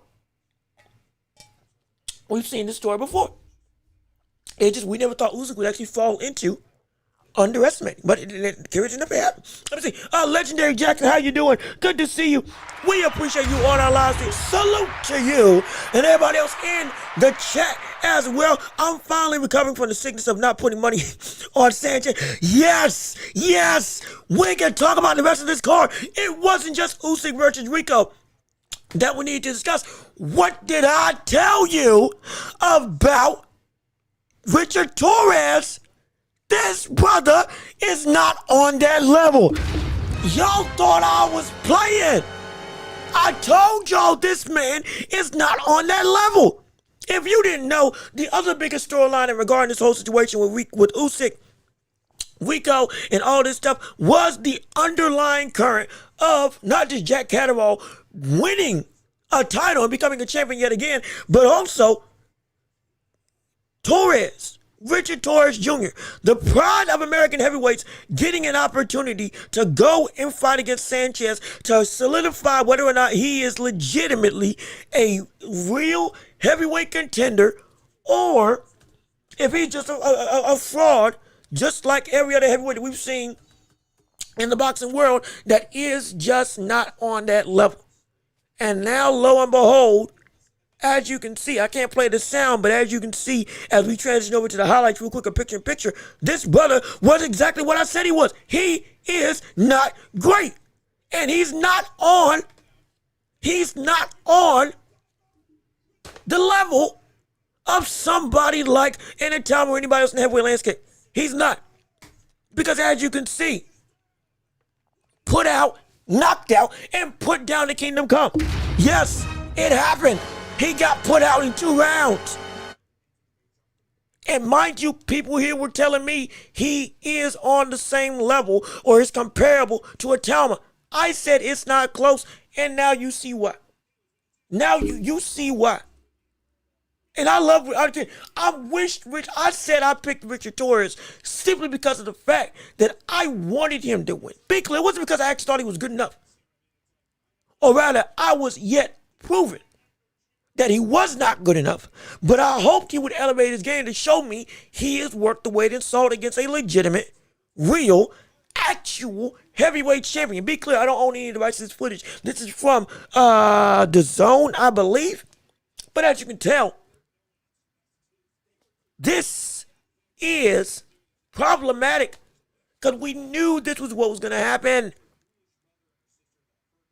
And now we can put this to bed. First off, his stock right now just plummeted severely. Got knocked out in the same way in the amateurs, and he got caught again. 1 shot clean, leaning over, can't get on the inside. Is too sloppy when trying to close the distance. He's aggressive. Yes, he is. He's strong. Yes, he is. But thinking wise and game plan as a smaller fighter to get in the ring and get inside against elite opponents, he's not like that. Yet, people said he could turn into it. I told y'all what he did against Guido was going to be an indictment on what we will see on this fight. And look at what we're seeing now. I wasn't joking when I said that he was not that great of a heavyweight. I wasn't joking when I said I didn't believe in the likes of Richard Torres. And now you can see why. Because he ain't like that. And let's put our Talma comparisons to bed. Can we? Shall we? Come on. Let's come together. Let's put this to bed. Let's put the conversations out to pasture. Talma is way more mature, way better polished, way better skillfully, and power-wise, and in all facets of a fighter. He is nowhere in Torres' league because Torres is leagues better. Or rather, Torres is leagues worse than the likes of a Talma. Torres cannot tie his shoes. I said that months ago, and I'm saying that again now because the evidence is right there. It's right there. People said I was crazy. People said I'm hating. People said I'm too high on a Talma. Now you see why I'm high on a Talma, because this wouldn't have happened to a Talma. Even if he would have gotten knocked out, he wouldn't have been like this, going off and making the belligerent mistake of leaning over into his power hand with no real great defense. I'm telling y'all, it's a problem that was going to happen, and it showed up again that he just ain't built like that. He just ain't. It showed that he just ain't. And I'm so glad I got vindicated. I don't want Richard Torres to go down a cliff. I want to see him come back. I do hope this goes through and becomes better. Oh, hello, we there? Okay, there we go. But, thank gosh. Thank God I finally got proven that this man just ain't like that. Let me keep on reading what you all have to say real quick. Talma would have done him in, but yes, thank you. He would have done him in. Yes. Talma would have done him in. Thank gosh. And we can put this to rest now. Torres is not built like that. He's not built like a big elite heavyweight. He's still young, got time to grow, but right now he needs to go back to the drawing board majorly. Because his current style and that Bo Mac, if it worked, it can be great. If it don't work, he probably gonna lose. And now we see it ain't working. So he's got a lot of thinking to do. I'm gonna say that he got a lot of thinking to do when it comes to the perspective of the heavyweight world. Let me see. I know Tyson was upset watching. No, he was. He absolutely was. In terms of Tyson Fury watching this fight with Rico and Usyk. He wasn't robbed. He was robbed of the opportunity. Yes, he was robbed of the opportunity to win. That's the thing. For me, that still counts as a robbery because you took away the opportunity of somebody to make history when they earned the right to be given the chance to make said history. Beyond just, I'm in the fight, but no, he was winning. So yeah, no, I completely agree with it. Let me see. No, this is a blueprint for professional boxers. With all due respect to you, that's nonsense. Expedition fights prove nothing. Not a blueprint. Well, see, here's the thing. And I see exactly where you're coming from. But here's the thing, Sergey. This was not an exhibition fight. That's why this is such a shocker. This was not an exhibition fight. This was a fight for a legitimate world heavyweight championship. The ring title and I believe the WBC championship, full-blown super title, was on the line. And it counted for their professional records. This was not just a fight that was an exhibition like Tyson or like what we are going to see with Tyson versus Floyd Mayweather, or Floyd Mayweather versus anybody over in Japan, or like what we had seen with Mike Tyson versus Roy Jones Jr. This was not that type of exhibition bout. This was a legit world championship fight that we saw Rico have success with, where if Usyk lost, he was not going to be unified heavyweight champion anymore. The majority of the belts were going to go to Rico if he had won. Or at least one of the belts would have gone to him, and he would have been a full-fledged champion. That's why I'm saying this was like all the stakes were actually there. Everything of this fight means something actually was in the cards to mean something. That's why we were so shocked. Because of that, Usyk was supposed to be mopping the floor, because you could actually lose everything you worked for. And he still was getting almost should have lost. And I'm not saying that his style is going to be the thing to go and get other people in heavyweights better opportunities to beat Usyk. Be clear. I am not saying Caballero needs to fight in the same herky-jerky running man style like we saw with Rico. I am saying implementing some of the same strategies of working on the inside more deliberately. Not biting on many of Usyk's feints as Usyk would make happen. The awkwardness of your own can garner a better opportunity to make Usyk hesitate. And making sure that when you get Usyk on the ropes, you are not just clinching and holding, but you're actively working to make a fire fight out of that exchange. And when you commit to get to Usyk, you fully commit to get on the inside with Usyk, even if you take some punishment. That's what we saw Rico do. And that's something that with others, because of the respect that you have of Usyk, they didn't do. And now, okay, this can actually work. That's what I'm saying when it comes to implementing some styles or some of the game plan of Rico. Don't take his style. Please don't. It worked for him. I'm not sure it's going to work for you. But take some of from the identity of what that fight was, take some pictures. Because there's some pictures that can really tell 1,000 words of what Rico did to cause his pressure to be more successful than we had seen with other fighters before. And that was the activity when you are actually in range. Don't be afraid to get countered. Take the chance and commit. And find a way to make your openings open.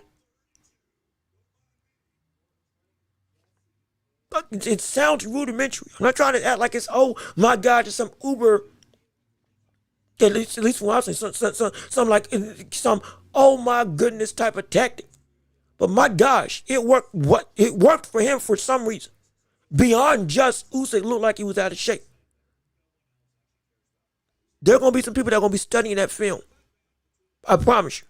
To look and see what they can do to fight Usyk. There's going to be something out there that people can take. And people, especially when what we see now, they're going to be looking for it. Let me see. Sanchez keeps healthy. He can give a lot of fighters trouble in the top 10. The biggest thing about him was he just was always hurt. Or hasn't been hurt with some lingering injury. Now you see the threat. Now again, if you want to say, I don't think Torres is the caliber of talent to say, yeah, Sanchez is that type of dog. But I will say that Sanchez has always been a fighter that has had some sneaky good skills that most of the time have been hindered because of his own body rather than the opposition. And if he can fight healthy, stay healthy, that physical frame with that legitimate great boxing, ooh, he can be a problem. Yeah, I agree with that completely. Also, Truth, real quick, Truth, how you doing? Good to see you. We appreciate you on our show. Now, you saying I died. I hope I didn't. Lord knows I hope that ain't me. I don't know what I died from. The only thing I died of is dying of laughter because I'm so excited that the Knicks are in the finals. Hey, but we can trust that later on in the show. But we appreciate you on our live stream today. But I'm alive and well, and I'm gonna be alive for a pretty long time, Lord willing. But let me keep on reading what you all got to say as we got Eli going on our show. I appreciate you on our stream. Salute to you. How you doing? And let me see what you got to say. Rico was going to be knocked out, so don't break up on people as Usyk deserved to win. No, be clear. Usyk got the knockout. If it had went to 12, I do believe Usyk would have still gotten the knockout. My whole thing is, give Rico the chance because the bell rang, and the ref said to John Fury after the fight, I did not hear the bell when I stopped the fight, even though there was only less than 10 seconds left in the fight or in that round. Give Rico the chance to get put out cold because nobody thought he would even get this big of a lead. We wanted a definitive answer to who won that fight, depending on how it went. And this wasn't a mercy ruling of Rico getting stopped because he was getting beat up so much for the whole of this fight. He had a lapse in moment where he was vulnerable, and he should have been given a chance to say, hey, you got up, the bell rang, at least your guard was up, even though you weren't throwing punches, and you were at least trying to get out the way of stuff, even though it wasn't null and void, but the bell rang. We're going to give you this 12th round. You got 3 minutes to stay on your feet because you beat him for the last 8. Any other fighter in this position, especially if it was Usyk or Tyson Fury, would have been able to continue. That's all I'm saying. If this was Usyk on the ropes, it would have been, the ref would not have nearly stepped in that quickly.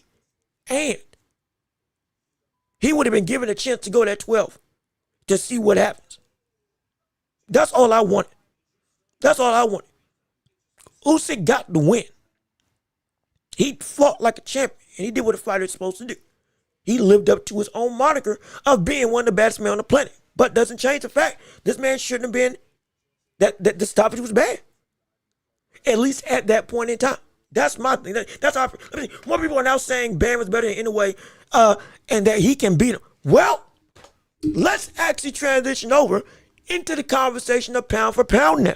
Hey, because all of a sudden, after this performance, a lot of people got a lot of conversations about the pound for pound implications of Usyk as the best in the world after this fight. And again, Inoue versus Bam, I think Inoue will beat him. And we can discuss that later on, absolutely. Like I said, we got the championship rounds. The bigger thing involving Bam and Inoue, pound for pound accord, well, we already said that after this fight, because of him taking this, people were already giving a hit to Usyk saying that he shouldn't be pound for pound number one. And even if he is pound for pound number one on their list still, it was very shaky because he was taking a fight that while everybody else was taking on big time contenders in the framework of reputation, accolades, and positioning in boxing, they were taking on killers while Usyk was taking on a non-boxer. Everybody was saying, ooh, that stings, that's bad, we don't like this. He should win, but he ain't gonna be moving up in our dossier of untouchability as number one. If you have him as number one, even if he wins this fight. But now it's a completely different story. Oh, brother. In fact, before we even go through it, man, continue this conversation, let me even change this very tactic. Pound for pound. Let's talk about it. Am I saying it? Yep. Okay, I had to make sure I spelled it right. But legit, let's talk about it. Let's have us a conversation. Because should he still be after this performance, with everything we have seen everybody else do, and with Usyk specifically, having this type of not just come from behind, but brink of defeat against a fighter that he should not have had any struggle against. Be clear. His pound for pound opportunities, they're in jeopardy. In fact, let me make hold on. Let me make before I continue, let me make sure I actually spell this right. Okay, I did. I just had to make sure. I spelled it right. But when we're looking at Usyk, pound for pound right now, excuse me if I say I don't think he should be number one on most people's accounts anymore. Hey, I think that out of every other dossier of conversation we've had in the ranks of the boxing world, it should be now clear-cut more than any other time in boxing history. Hold on. I don't know what you said. It should be more apparent than any other time in boxing history that the likes of Inoue is outright the best in the world. There should be no equal. Be clear. There should be no equal. None at all. It's Inoue now. I don't want to hear nothing else. He can earn it back. Sure. After this fight, it's Inoue. It's straight up. And I don't want to, because you got to understand, he's been fighting killers with the reputation, undefeated, not even, forget the undisputed thing, undisputed twice, taking on pound for pound competition every which way, and just beat Nakatani, and people were still saying that he shouldn't be pound for pound number one. There should be no debate now. Ring Magazine better change their stuff and put him as number one. Everybody, and I know the list is subjective, I understand, but even with a subjective list, it is not subjective that your performances dictate your positioning as much as your reputation. And this performance, even in a victory, completely hurt the argument that this man's the baddest man on the planet. It did. He still is Usyk, don't get me wrong. And if it's a bad day at the office, so be it. It's a bad day at the office. But guess what? Usyk ain't had a bad day at the office. He ain't had that problem. He ain't had that issue. He hasn't had that gripe. He hasn't had that dilemma about him. Neither is Bam. I dare say, I wouldn't be surprised if people put the likes of Bam and Inoue above Usyk after this, off the back of what we saw with Usyk taking this fight with Rico, already hurting the stock of Usyk's reputation in the framework of the boxing ethos. I wouldn't be surprised that. I wouldn't be shocked. I wouldn't be mad. And in fact, I think it's about time we made some revisions to the pound for pound rankings of our own list that we got on our dossier. And please, while I'm getting it up, because I'm about to pull it up right now, keep on liking the stream and keep on sharing the show. We want to hear from you. One like makes a world of difference. We got 10 people in the chat. Let's get 10 likes on our stream if you haven't already. But we about to rebank the list of pound for pound. Let me see. I'm an idiot. I'll bet for Jesse. For me, he is a tactical genius, and no problem. Like I said, that's fine. Again, it's still subjective. I'm not mad if you don't have Inoue as number one. I'm just saying, if you do have Usyk number one after this, I got a right to be mad about that. If you think Bam should be pound for pound number one in the world, hey, that is he definitely has a strong argument. I can understand. But this, for Usyk, I think deservedly dropped him out of that number one spot for most people in pound for pound rankings. And for me, on my pound for pound specifically, I think I got to make some changes to who I have ranked. Because right now, it has been and continually still is Usyk, or it was in a way, Usyk, Bam, as my top three. But let me transition over. Hold on. Let me transition over real quick. There we go. Let's go and change this right now. Drum roll, please. It looks like on my pound for pound list, we're going to have to make some adjustments, make some arrangements, make some different moves in the world of boxing ethos. I don't know why hopefully my screen froze. Hold on a minute. There we go. Okay, let me make sure y'all can see it. Yes, y'all can see it. All right. Drum roll. Where's my thing? Where's my thing? We're going to reset this. No, we ain't. Hold on. Oh, zoom back out. Hold on a minute. Wait a second. There we go. Okay. Here we go. I got Usyk at number 2. Now, he gone. Oh my. Yep.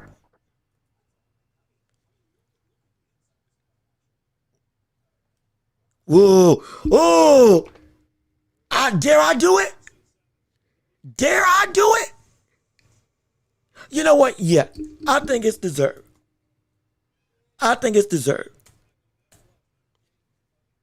This is my new pound for pound now. If you can tell me, make sure y'all can see it on screen. Yeah, y'all can see it on screen. This is my new pound for pound at this point in time. Because of that loss, or because of that win, that was a very bad win. A bad win doesn't, every win ain't just a great win. It's going to automatically elevate you. He dropped. Now it's Inoue and Bam. Number 1. Inoue Inoue, the monster himself. The baddest man on the planet is Inoue Inoue. 33-0. Undefeated. Undisputed. And conquered everybody in his way definitively. He's the pound number 1. Number 2, Bam Rodriguez. Oh, you've been holding that 3 spot for a mighty long time. Every year, every couple of months, you be eking up more and more. You've earned the right to be the second man that runs the sport of boxing. And now it's on a collision course at this point. For me, at this point, number 1 versus number 2 pound for pound is a collision course for who's going to be ruling the world. That's it. That's why I can't wait for that fight now. And because of what we saw Usyk have so much trouble with against a non-boxer in this regard, yeah, Usyk, even as the unified champion, he dropped. He's number 3, and he should be. That's not disrespect. That's not being a play. That's legit because of the standard that we have. We have to drop him down. I was going to drop him down initially below David Benavidez, but I said, let me pump the brakes. That may be a step too far. But I do have to say, I cannot and will not overlook this type of performance with the reputation, expectations, accolades, achievements, legacy, and what is supposed to be a fight that was not a problem. Yeah. Usyk went from 1 to 3. Or he went from 2 to 3. And that may not seem like a big jump, but you have to understand now, this has shifted a lot of the conversation for Usyk being at the top, because if Bam and Inoue keep on doing what they're doing, I don't know how Usyk will be able to top them again unless he goes through the ringer and decimates Caballero and the Talma, and or all three, including getting his get back with Rico. Or excuse me, three of them, or excuse me, Rico, Caballero, and the Talma. You mopped up the floor with all three of them. Because that loss hurt. That for many, and for me included. That loss hurt. Okay, like I said, hey, Darren Hanson, you say 3 is fine. Hey, look, I get that. I'm fine. Look, see, I'm glad. I'm glad it's at least respect. I'm not gonna be disrespectful. I'm not gonna put him at like 6. I'm not gonna do that. But I think it should be well and good that this should be the pound for pound, or this is my pound for pound list for who ranks in the world now after this. And the gap has been, mind you, the gap with Usyk and Inoue was already so close. This has been the widest margin in recent couple of years that we've had between Usyk and Inoue. And Bam, also with his own production and performance and fighting ability, he separated him as well. And so, like, I think it's fair. Let me see. Bam, Inoue has only struggled against fighters he should struggle with at the literal top level. That's what I'm saying. The struggle isn't the problem. If it's a hard fight against somebody who's supposed to be a hard fight, we don't hold that against you. But if it's a hard fight against somebody that is not supposed to be a hard fight, that's where we have a problem. Because now we say, hey, brother, your skill level should make it so that you should only be tested in this way against somebody at this type of caliber. But if it's not somebody at that caliber, that's a problem. Let alone somebody that don't even fight in this sport. That's a bigger problem. And you're having trouble with them, more trouble than you had against Tyson Fury or the other elite fighters of your main sport. That is going to sting. It's going to sting. Anyway, should be number one, no question. Quantity over quality win. Quality or quantity over one quality win last year. I mean, he didn't have a bad win last year. It just, the super fight that we all asked for finally happened this year. Thank gosh. And so that answered every question anybody may have had about whether Inoue is the real deal. And so that alone, for me, put him at the top. But this fight with Usyk, it's separated. It's separated immensely. Respect to Usyk, but I thought Inoue should be pound for number one since he beat Junto. Hey, look, I'm fine with it. I agree. I thought he was the pound for pound number one even before that. And I was flip-flopping between Usyk and Inoue. I was. But now, yeah, I think it should be relatively unanimous. If, again, in your subjective point of view, that Inoue should be consensusly seen. Okay, this is the baddest man in the world. He should be. The skills, the power, the ability, the adaptability, the accolades at hand, the way he's dominated fights, who he's beaten, how he's beaten them, the consistency, the activity. Nobody else is coming close.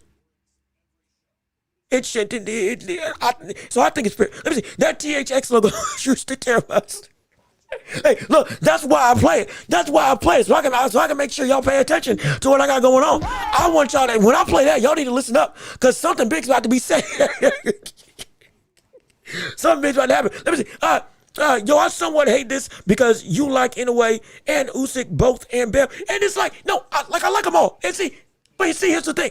That the beauty of pound for pound is that it doesn't have to be I like one and I don't like the other, and then everybody else is just everybody on this list. No. Everybody on this list, I'm a fan of. Outside of Devin Haney, I respect him. I'm not a fan of him, but I respect him and I treat him the same way. But everybody outside of Haney, I am a fan of. Everybody outside of Haney, I'm a fan of. It's just the fact that even though I'm a fan, I understand, hey, there's greatness and then there's greatness. There's levels to this. And right now, he's showing levels. So I'm like, I think this is fair. I think this is fair for Usyk. But see, here's, and also real quick, but let me, hold on a minute. Hold on a second. It's raining outside. Let me close my window. Hold on.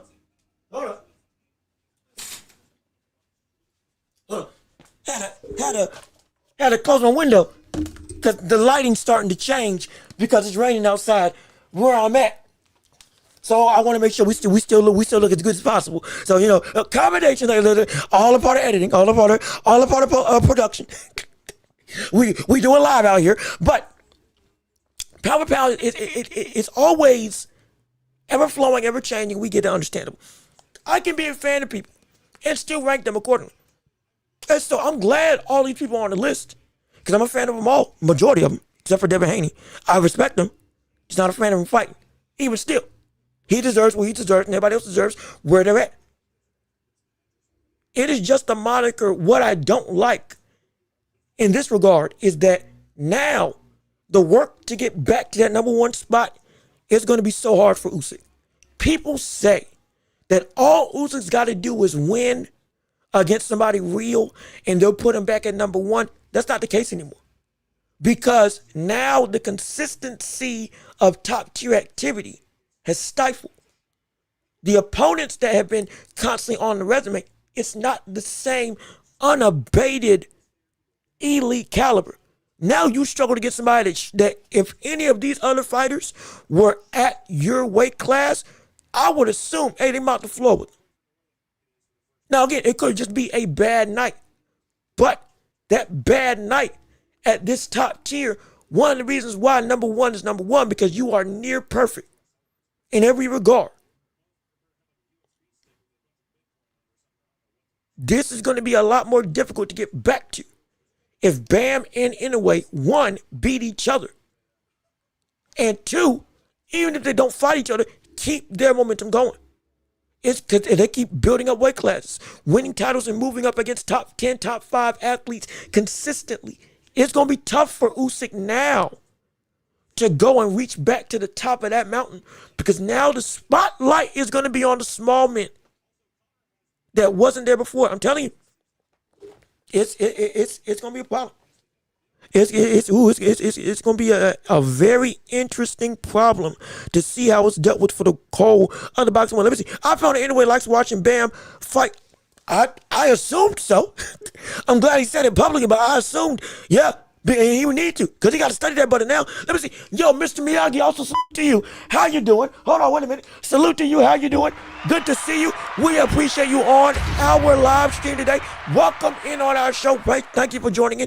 If anybody wants to keep on supporting, keep on liking the stream and sharing the show with everybody. Because right now we're doing pound for pound list and the new rankings. And Usyk has dropped from number 2 to number 3 on my rankings. And for the Ring Magazine, it should be the same thing. He drops from number 1 to number 3 in their regard. Because now I got Inoue as number 1 and Bam as number 2 as the top 2 fighters in the globe. But I want to hear your thoughts on whether that's fair or unfair based on what we saw with Usyk and Rico. But let me keep on reading. Salute, Jean-Luc. Hope you're having a fine day watching all day from the oven known as the UK.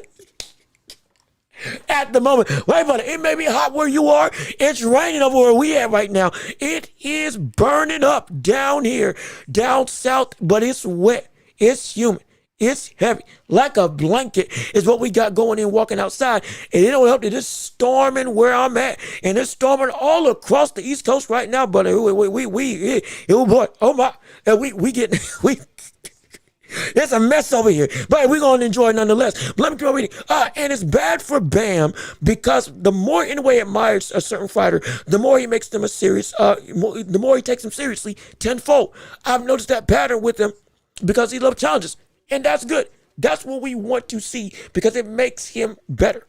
That's what's going to make this fight even more, not just actively engaging, but a chess match in the vein that we expect it to be. But a more aggressive chess match because we know Bam will take a lot more chances. He will. And there's going to be some openings. There's going to be some happenings. It's going to be what we saw happen in round, 6 or 7 for Inoue and Nakatani. That's what's going to happen probably in round 5 or 6 for the likes of Bam when the heat starts to really turn up in that fight. Guarantee you, I can't wait to see it. And it's gonna be, it's gonna be exciting, man. It's gonna be exciting. Let me see. I'm sorry, with all due respect. see, like man, look, like I said, I'm not a fan of Devin Haney. I just respect Devin Haney. Yeah, he said some stuff. Yeah, I understand. I know. My gripe is in the ring. I don't like the way that he fights. But again, that's just me. But he still does deserve to be in the top 10. Even though there's a lot of this thing. Let me see. Technically, Usyk's opponents have 20 plus pounds on them on fight night consistently. That is true. Be clear. That has been one of the biggest reasons why he's deserved this pound for pound #1 ranking as legitimate acclaim. Because he is the epitome of pound for pound.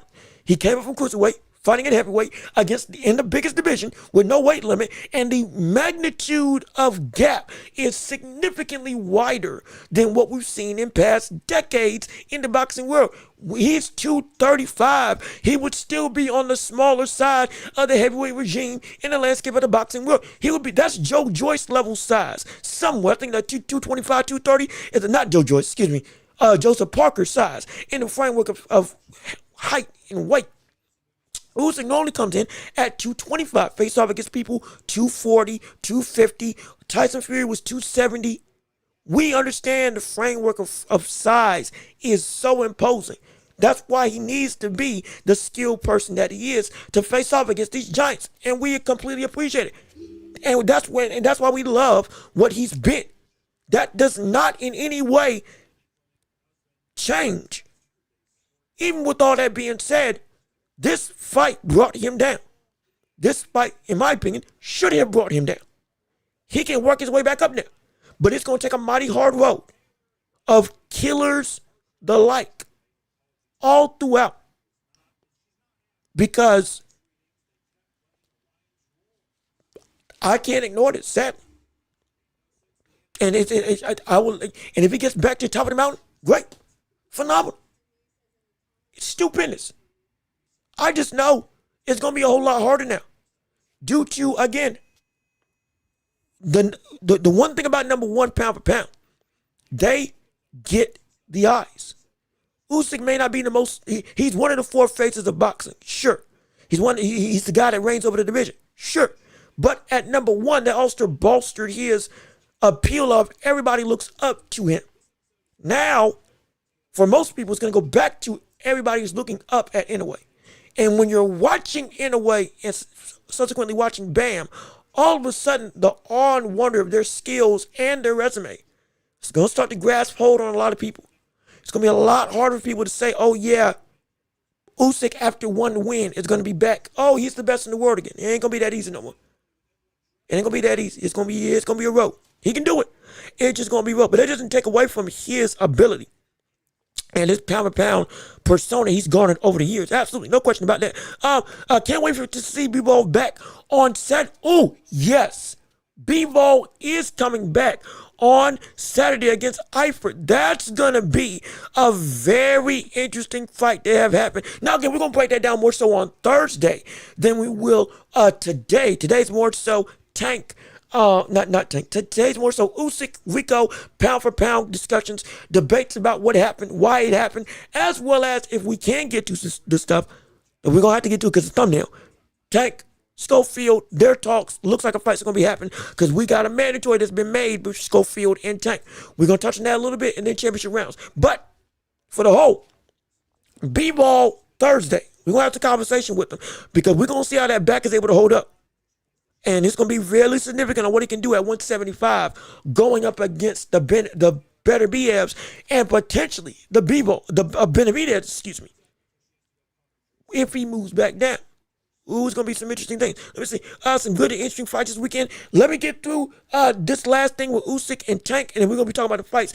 We're actually, we already hit 2 hours, haven't we? You know what? Let me read your chats, and then we're going to do the championship round straight up. We're still going to discuss Tank and all that stuff because it's in the thumbnail. We don't want to do clickbait. We're going to talk about it. But we're going to go to championship rounds after I read the rest of these chats and let you all have free reign of what we got to say. Any fights beside B-Ball, we're about to discuss that. And the safe thing to say, and safe to say that Inoue is a little bit of a psychopath, but in a good way. Oh, he is. Absolutely. And he has to be. Because if he wasn't psychotic like that, he wouldn't be the way where he is. If he wasn't a psychopath in this framework of boxing, you need to be that driven and that deranged to be that great for any heavyweight, Ali or otherwise, in a way or otherwise, Tyson or otherwise. So it's a trait that's good and it's necessary. And because of that, yeah, we can see him keep on flourishing and shining. But let's go and jump into the world of the championship rounds right now, because we don't want to waste any more time. We want to have your thoughts and opinions. We want to have the globe at your feet. Let you say whatever you want about the world of boxing and beyond. So it's time to talk boxing. It's time to talk about the rest of the sports landscape. And it's time for the championship rounds. Yes, sir. Let's get it started. Ring the bell. It's time to work, it's time to talk, and it's time to shine. Let's see what you have on the dossier on today. And we got NBA, NFL, boxing and beyond. B-Ball versus Eifert. We can talk about it a little bit in this 30 minutes to an hour segment. More stuff on Inoue, more stuff on Usyk if you would like to discuss it, with potential matches with him and Caballero, how you think that fight would go. Stuff on Usyk, is he on a decline? We can talk about that. We can talk about the rest of the landscape of the heavyweight division, how much competitive fervor it's going to have. We can also discuss Tank versus Schofield, which, again, we're going to take some time out to discuss it because it is in the thumbnail. We don't want to clickbait, y'all, but we are going to talk about that as well. But anything else in the world of boxing, we can hear you all say it on our live stream today. And it's time to let your voice be seen and heard. So let's get it popping, shall we? Let's see what you got. Let's see. Rico did the things I thought a fighter would need to do to shut down the footwork. No, he did. He absolutely did. Now, the other question is, how much was it that Usyk lost his footwork because of he put on too much weight? Because it was the heaviest he's ever been in. And he looked more so sluggish than I ever thought. That's my biggest concern. That's why I never thought I would see.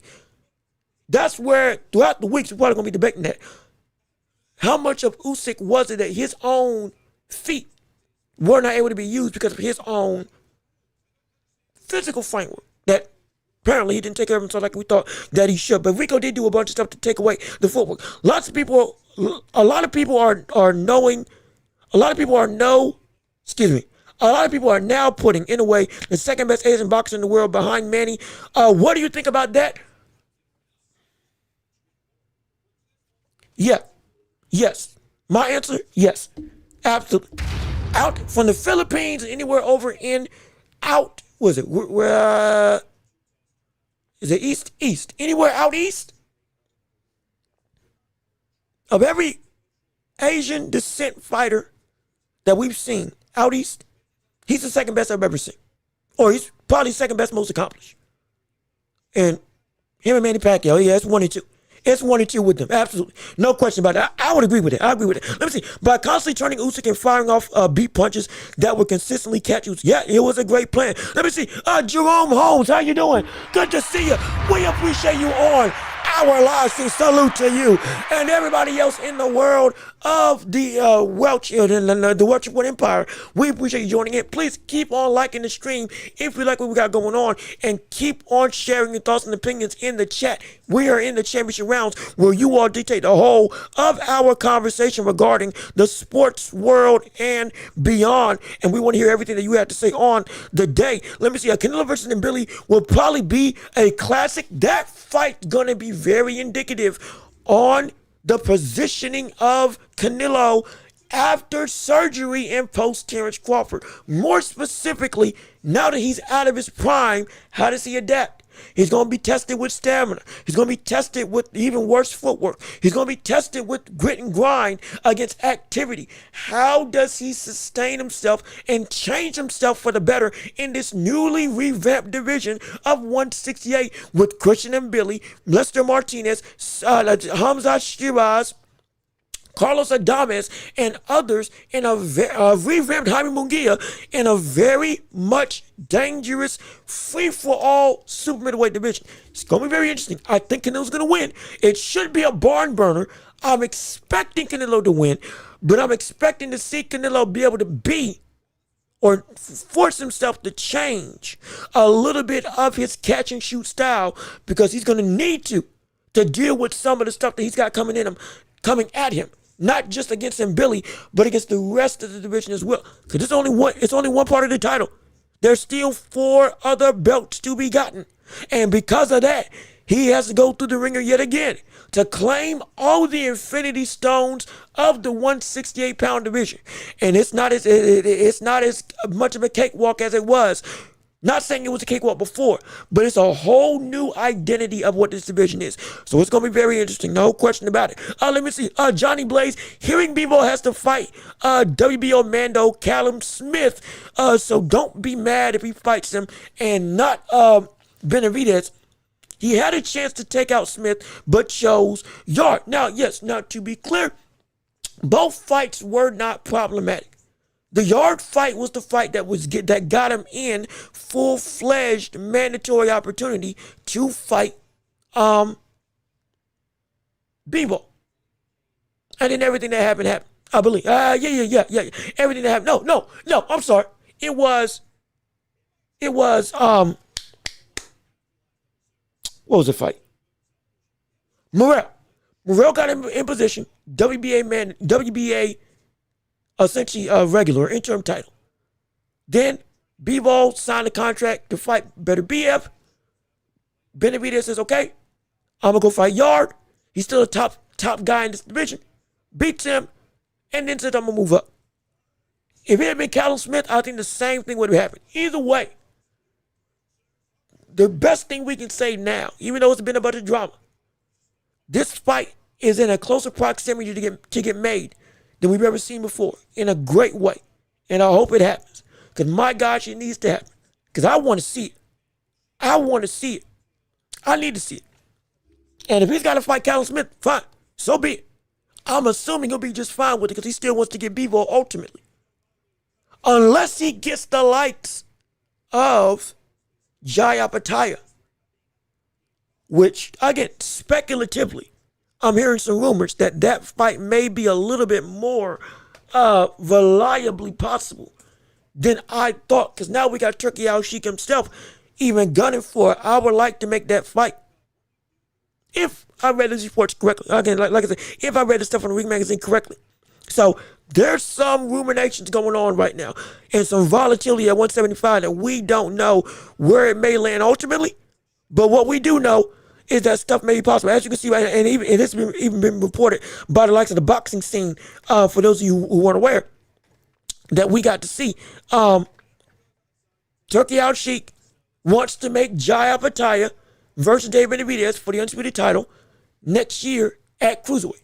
Oh, excuse me, I'm sorry, later this year at Cruiserweight. According to Tasman Fighter, who I believe is a reporter, I believe. But this from Boxing Scene, one of the more reputable sports voices in the journalistic world. So, this fight also could be on the table. And if so, he may just drop his belt at 175 to go and fight for undisputed at Cruiserweight. Hypothetically, again, rumors, but that's what's being reported right now, just so you know what's happening, so you can get a better picture. But let me see. Tyson wasn't a great heavyweight. He was dominant against WBO's. Wait, which Tyson? Hold on. Oh, we're talking about Mike Tyson. I disagree. I disagree. Yeah, he lost to Holyfield. Yeah, he lost to Lewis, but Lewis was well and good past his prime. Holyfield physically was in his prime, but mentally and also because of Don King and a lot of things that went around his life, he got out again. His best prime was in the early stages of winning that title. When he first became undisputed champion and ran through that division. Frank Bruno, Tony Tucker, Trevor Burbick, and the litany of lists afterwards. A couple of Olympians that were like, if it wasn't for Tyson, he'd probably be up there. Razor Ruddock, great heavyweight. He was a great heavyweight. It's just his prime was so short that we didn't get the sustainability of his physical peak with the dedication and discipline without any distractions throughout the whole of the boxing world. What could it have been? That's my thing, at least for me. But like I said, to each their opinion. I think he's a great heavyweight. I think he deserves the claim. But again, if you don't, it is what it is. So I'm not mad at that. Let me see. That's why you always need to train your fighters to the absolute best every time, regardless of their skill. Yes, I do. Spink twitch shot. Larry Holmes. Well, see, Larry Holmes beat Ray Mercer after he lost to Tyson. And at that point in time, he was still not just in contention for the heavyweight title. He was like still one of the best heavyweights in the world. That's why he's one of the best heavyweights of all time, because not only was he able to fight and be so dominant after Ali and run through the whole of the division, he was also able to stand past multiple generations. And so that brother, like he even at 40 something, he was still a pro. Like he shouldn't have been able to be that good. I thought he was gonna fall way sooner, but he didn't. And so that's why I'm like, dang. I don't undervalue that win, especially because Holmes was still capable of beating Tyson and many other heavyweights at that point in time. Again, from my vantage point. So that's why I'm like, I ain't got a problem. I just wish the worst thing that happened to him, Customato dying, Kevin Rooney getting away from his team, and Don King becoming a part of Tyson's life. Especially if Don King never happened, who knows what would have changed? Kevin Rooney never had to leave. Who knows what would have changed? I just think, I think he deserved the respect that he had. But let me see. If anyone beats Bam and can conquer 126, he'll surpass Manny.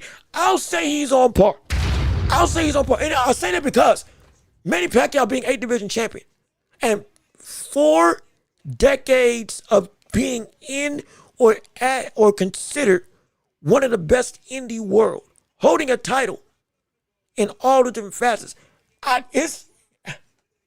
Well, hold on.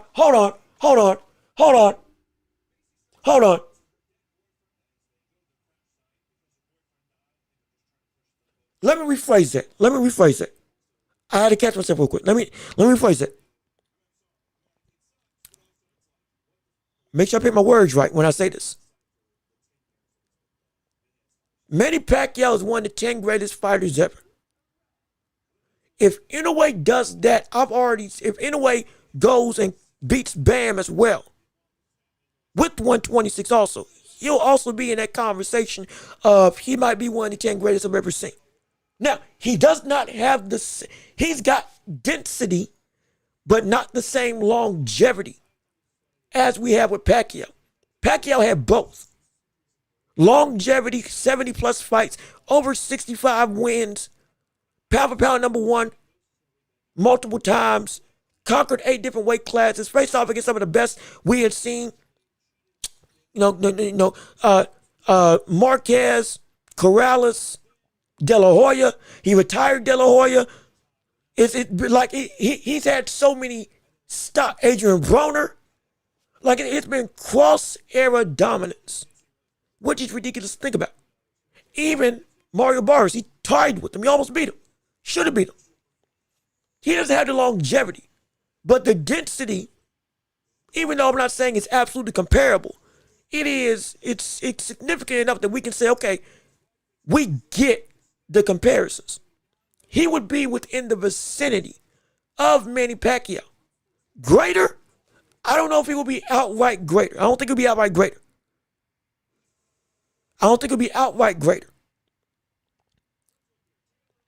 As a pure talent, though, we would have to have some conversations. As a pure talent, I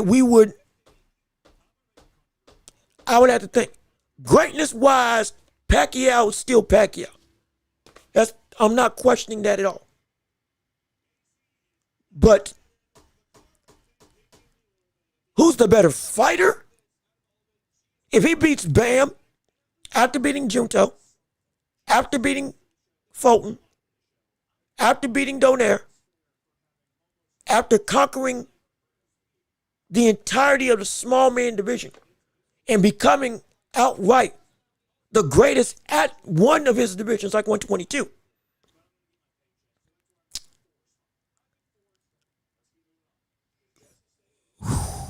That'd be tough.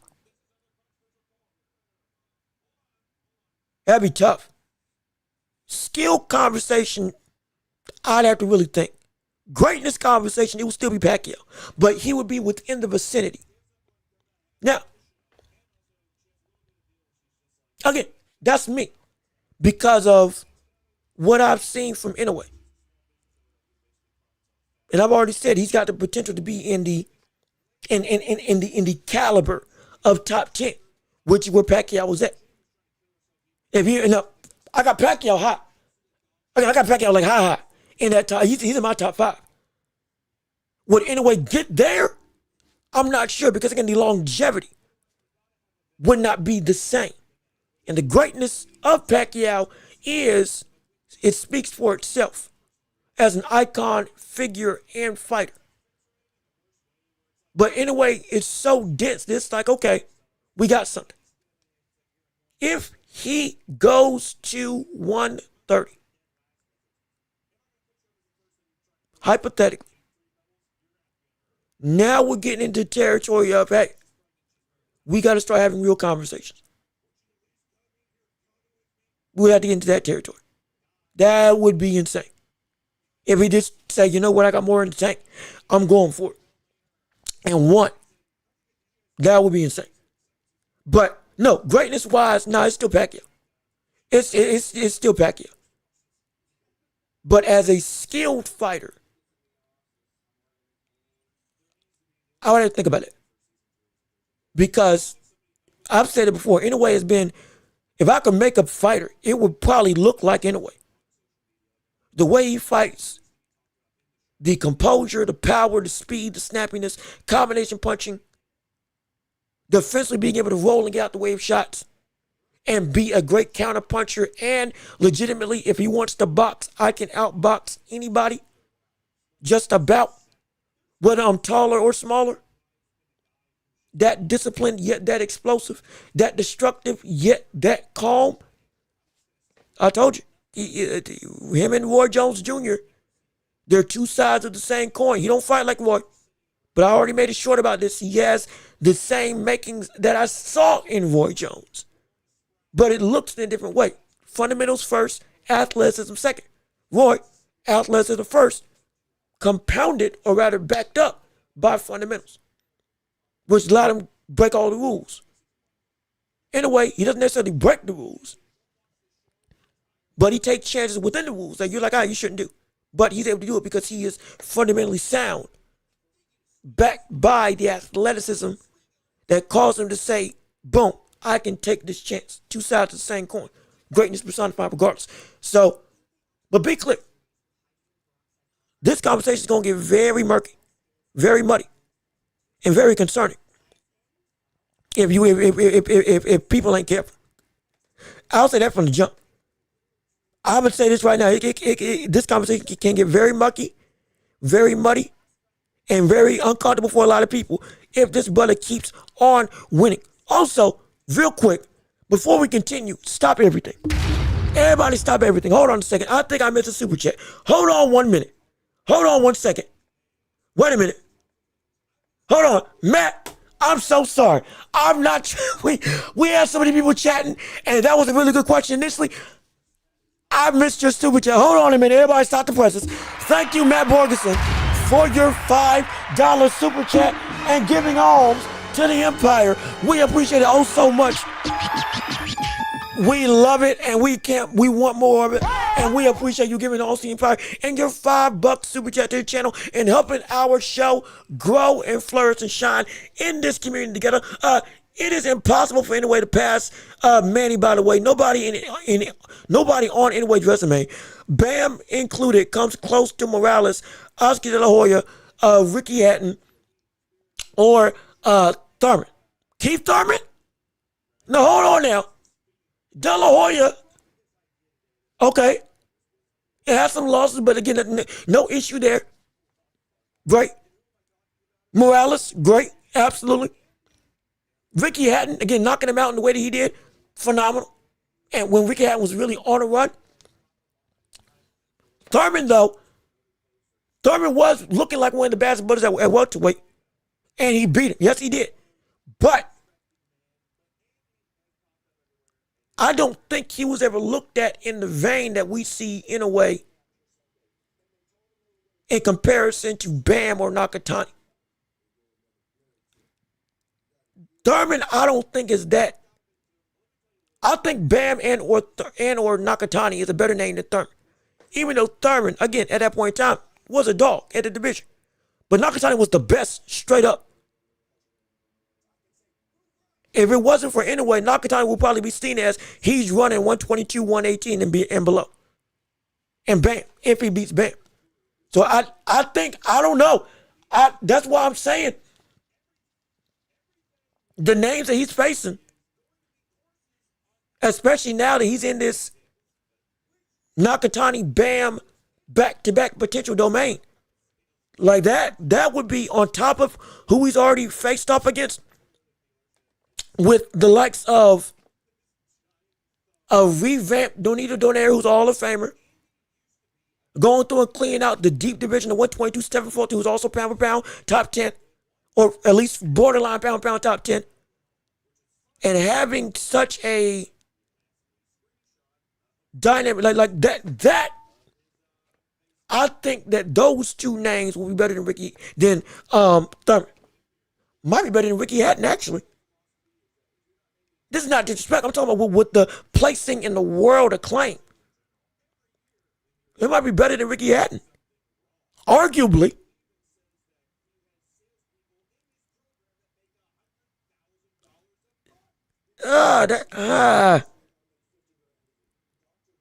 That'd be interesting. Now, see, so here's the thing.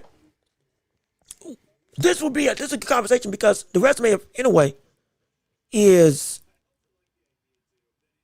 it's always had depth, but he's always been that guy. And now he's beating other people that are also considered that guy on the same playing field as him. And now, between now and 126, a lot of tunes can change for a lot of people because all of a sudden, like Nakatani, Bam Rodriguez, Espinoza, Shushu Carrington, like we get names that are getting wider acclaimed and with legitimate respect from this top level of 122 to 126. So like, again, I'm strictly talking about Thurman. He's got wins that are better than Keith Thurman. I do believe Inoue's got wins that are better than Keith Thurman, in my opinion. That does not mean that that makes him greater than Pacquiao. I'm with you there.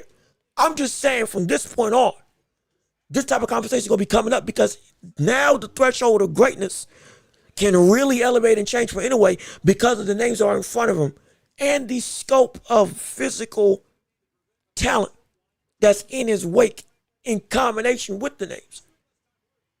So it's like the run for how close can he get would start now. Is he going to pass him in greatness? No, probably not. Because again, Miguel Cotto, Diego Corrales. I forgot about Miguel Cotto. Good gosh. How did I forget about Miguel Cotto? Shoot. Like, there are other names that are still on the deep resume of Pacquiao. And he fought many of those names multiple times. So, like, I'm not denying that Pacquiao is not great. He is greater. He's greater, absolutely. It's just now the run to start to match the density and breadth of said resume for Pacquiao. It probably won't happen, but it'll be, okay, boom, you're at least putting in work. It really does start now from this transition period. So that's why I'm saying, like, it's going to be a ride to witness. I'm not saying it's going to happen. I'm just saying it's going to be a ride to witness. But I do think that those names are better than at least Keith Thurman. And arguably, Bam might be a better name than Ricky Hatton. Not Bam. I think he will be. He'll be a better name than Ricky Hatton. If Inoue beats Bam, that's a better win than Ricky Hatton for Manny Pacquiao. To me. And that's not disrespect. That's no disrespect to Ricky Hatton. But Bam has been another generational talent that has been. He's the only person that we're now saying that can beat this brother. And like, that's rare air for a lot of people. And so it's Again, but this is why we have a debate. We want to hear those thoughts and opinions. Absolutely. Let me see. How do you quantify the value of names that Manny beat? Not trying to argue, just a curious case. My standard is who they beat before and what they did after getting beat defines the next. There's a multiplicity of ways.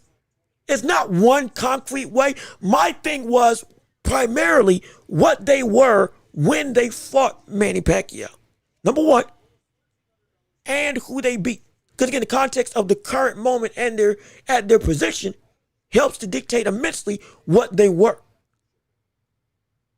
That's why, like when Pacquiao beat Adrian Broner, it was so impressive because Broner was looking like at the top of or near the top of the globe. So insane. Absolutely. And Jeff Horn beat Pacquiao. Well, that shouldn't be held in any regard because he should have lost that fight. And Pacquiao, though he was on the decline, beat him to Kingdom Come. Ugas beat Pacquiao to retire him the first time. Well, don't forget, that was the fight that Pacquiao's legs finally gave out. And yeah, he was at that point in time, at that stint, it looked like he was done. And he said, yeah, I'm done. My body can't do it no more. So, like, he got the win, but we don't hold it in the same high regard. Most of Pacquiao's names, though, he fought them when they were still what they were. So, like, even if he favored or not, he still fought them majoritarily when they were close to or relatively within their vein of they still are the fighter that we knew them as and was still dominant going into that fight. So that win is a good win. Now again, more history buffs that live through it, because some Pacquiao fights were before my time. Hey, they can tell you in even more detail. But that's how I quantify it to the best of my ability. And to make it so that we get context to the wins, but the wins are still the wins. See what I'm saying? So that's why I'm not dismantling any win that Pacquiao had, because all of them were phenomenal. Within context, they're still phenomenal. It's just the fact that, in a way, for some of these opponents, Nakatani would be better than some of them. Or Bam would be better than some of them. As a win, to me. But if it's not to you, perfectly fine. I'm fine with it. Completely understandable. But let me, but we got a lot of people in the chat now. Hold on. Let me keep on reading because we do still want to at least discuss Tank somewhat, just so we can say we talked about him. Because he's in the title. And I know that's what some people came to see, or at least have some level of hearing about. And we got a lot of people in the chat with questions abounding. Let me go on and keep on reading, because we got super chats and stuff that we got sent in, and I don't want to miss a moment of my money. So hold on a minute. Let me keep on reading you all's thoughts and opinions, chats, and responses, and give y'all your just due with your super chats on the show. Like with Matt Borgeson again with the $2 super chat on the day. We appreciate you on our stream and giving alms to the Empire once again. Let me see. Mosley, Barrera. No, anyway, can't get close to those. No, I'm fine with it. Completely fine. Like I said, there are names that I missed. That's all well and good. That's also because of the longevity. And he kept on moving through. Like I said, his body was also able to push through the limits of what he should have been able to do when he fought at 98 pounds. So ridiculous. In many regards, it's stupid. Miguel Cotto, Margarito, Timothy Bradley, even though anyway would have beaten Timothy Bradley. Anyway would have beaten Timothy Bradley if they fought against each other. But still, Pacquiao beat him. Avenged the first fight that he shouldn't have beaten him in. The first time, handily. Beat him the second time and beat him the third time. But yeah, he beat him. He should have beat him all 3 times. Marquez, he fought 4 times, beat him 3 times. Margarito, and Margarito's one of the most impressive wins that we've ever seen, because Margarito, huge as a fighter. And Pacquiao should not have been able to do what he did to beat him. His frame should not have been able to keep up with the physical stature of Margarito, and he beat him to Kingdom Come and got the fight stopped. Yeah, that's one of the most impressive wins I've ever seen. Absolutely. Like I said, but also, again, This is not an indictment. I'm simply agreeing with you. In a way, because of that longevity and because of him being able to push his body well beyond what he should have been at, you're doggone right, the greatness is established. That's why I didn't question it. In a way, it's saying his body cannot go that far on past 126. And he wants to retire on top. Where he did everything he could. He knows when his body's, I want to fight at my best. And when I can't, I don't want to do it no more. He feels like the clock is ticking down. So he walks away. Guess what? It is what it is. I'm not going to fight against it. It's what happened. That's why I said greatness-wise, he's not going to be able to catch him most likely. Unless he just keeps on fighting. Absolutely. I agree with you there. I ain't got no problem with that. And that's why, again, the names that I missed, you brought him up because, again, he's so good. He is that good. Pacquiao might have one of the greatest resumes of all time. Most likely, it's arguable. It's probably top 3. It's probably a top 3 resume we've ever seen in boxing history. Who's the other 3? You can name them. Put any resume against him. And he'll probably still be, this brother's something different. Put Bernard Hopkins' resume against him. He probably still, this brother's ridiculous. That's why he's in my top 5. Because he transcended both eras and divisions in a way that we have never seen anybody do. Which, it's just insane. It's just insane. Let me see. Manny was a minus 300 favorite versus Cotto. He was, but like I said, even still, it doesn't change the fact that even as a favorite, Cotto was still a monstrous task to beat. So I'm not holding that against him, favorite or not. Because anyway, he's been favored. Anyway, he's going to be favored over Bam, most likely. Anyway, it was favored over Nakatani. Now, the odds were closer, but he favored nonetheless. Even still, he got it done. And if he doesn't get done against Bam, same thing. Oh, my gosh. A great win, phenomenal win. And so, and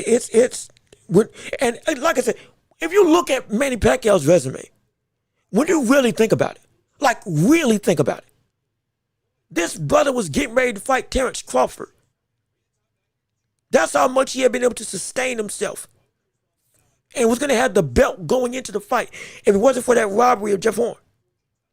And that was a robbery, be clear. This man was about to go into the framework of fighting Terrence Crawford with the belt. All the way into the later stage of his career and almost won a second one in 2020. This brother retired when I was in college. And he fought before I was born. This does not make sense. How much he was able to go and fight. And win. Mind you, win. And he fought Floyd. Even in his losses, brother, he was still losing to all-time greats. Like, it's insane. It's ridiculous. Let me see. That main resume, it's diabolical. It's ridiculous. Just like how Canelo had a much deeper resume than Crawford before they fought. Skills pay the bills. They do. That's the thing. And that's why the greatness of Canelo is established. No question. But even with that being said, Canelo has the best resume of this generation in boxing right now. Absolutely. But Crawford is a greater fighter. Because we've seen his skills. Okay, it may not be as much of a wide breadth of resume, but we know what we saw, and we know who we beat, and we know how we beat them, and we know what they were when they beat them. That was enough for a lot of people to say that's one of the 10 best I've ever seen, including me. And I said that about him before I said that about Canelo. Canelo was great, but Crawford was a different breed. He was. So it's not always the case that somebody needs as many fights to be as great. Pacquiao, though, it's going to take a lot. You're going to need both most likely.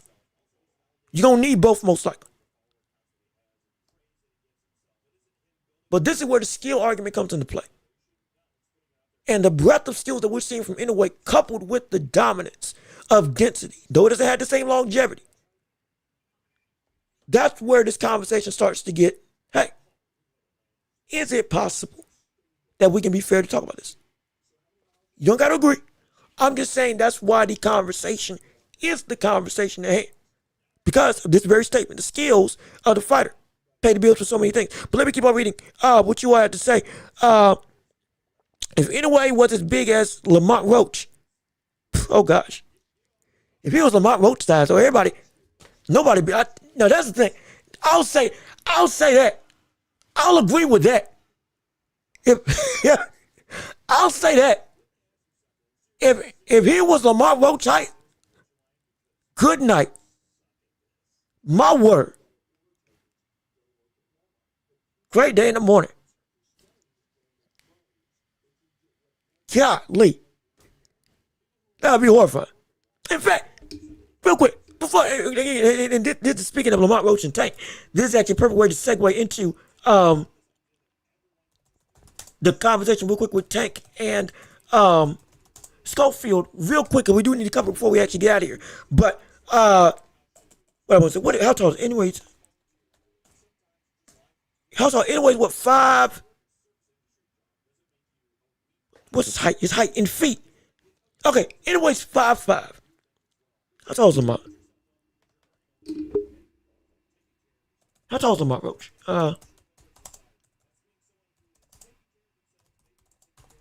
Lamont Roach is 5'7".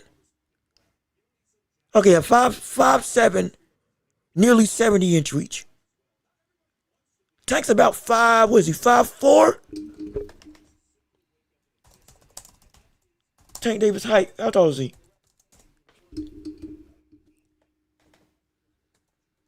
How tall is Tank? Tank is 5. Are you sure he's 5'5"? Is Tank really? Hold on. It's saying Tank's 5'5". I thought Tank was shorter than that. Is he really 5'5"? I thought he was 5'4". Cause he saw Cruz. What's his height? What's Esau Cruz's height? Real quick. Hold on. We're going somewhere. We're not trying to start. We're going somewhere with this. Yeah, he was the same height as Esau Cruz. Are we sure Tank is 5'5"? I'm sorry. I'm done. Let me not get sidetracked. I'm sorry. We're going down the rabbit hole of height. Let me not get sidetracked as to what's at hand. My apologies. We got more people. We got super chats in the chat. Like with the likes of Matt Borgerson. How you doing? Again, we appreciate you again for another $5 super chat on our live stream today. Thank you so much for the Austin Empire. Let me not get sidetracked. Okay, let me keep on reading what you all have to say, so we can keep it up. I thought Tank was shorter than that. I'm sorry, I didn't recognize it. But let me see. That man, the man who slays the current 4 or 5 kings, will be the person that we can potentially crown in that special place of greatness, like Duran, Leonard, etc. Well, see, now this brings up another question: who are those 4 kings? That's the question. Who would be those 4? It's not like Ryan, T.O., Devin, Tank. It's 4 people there. Whoever comes out here, they're gonna be up there because they're kind of all and about type of situation. Lomachenko's back now, so he may be in that conversation too. But in regards to what is that 4 dossier of talent that needs to be beaten? That needs to have, they deserve to be in that echelon of the Leonards, Durans, and others. Crawford already beat that threshold. He's in my top 10, period. He's where? Not sure. I just know he's there. He did it with that one with Canelo. But the closest people that can get there right now or in the running are, in a way, with the current stint of Bam and the rest of 126, you have 154. Well, would it be 154? 154 wouldn't be enough, but it would be a start for the likes of Boots and others. Ortiz, Fundora, Boots, and whatever fourth you want to put there, they can have that conversation. At 168, and Billy, Canelo, Adames, Shiraz, like those would be considered the four kings of that division. But like the kings of boxing as a whole, it's been kind of scattered. And weight classes are kind of all over the place. You got Inoue, Tank, Usyk, now Benavidez is in the conversation. Canelo is still in that framework of name as ruling over the world. So it's like the how do we say this? The positioning of fighters isn't the same to where just the four people to beat would be the man. Because the men to beat is heavyweight to bantamweight. And I don't think you can beat all of that. I think it's right now who can really sweep clean the biggest threats around them with the biggest stuff to lose. Like, for example, Benavidez. Benavidez, if he goes through, he beats Bebo, he beats Beterbiev, and he beats Jaya Pataya, and he gets a shot at fighting Usyk and hypothetically beats him. That's four names I can say would change the entire landscape of his approach as a pound-for-pound all-time great for many people. Or Canelo.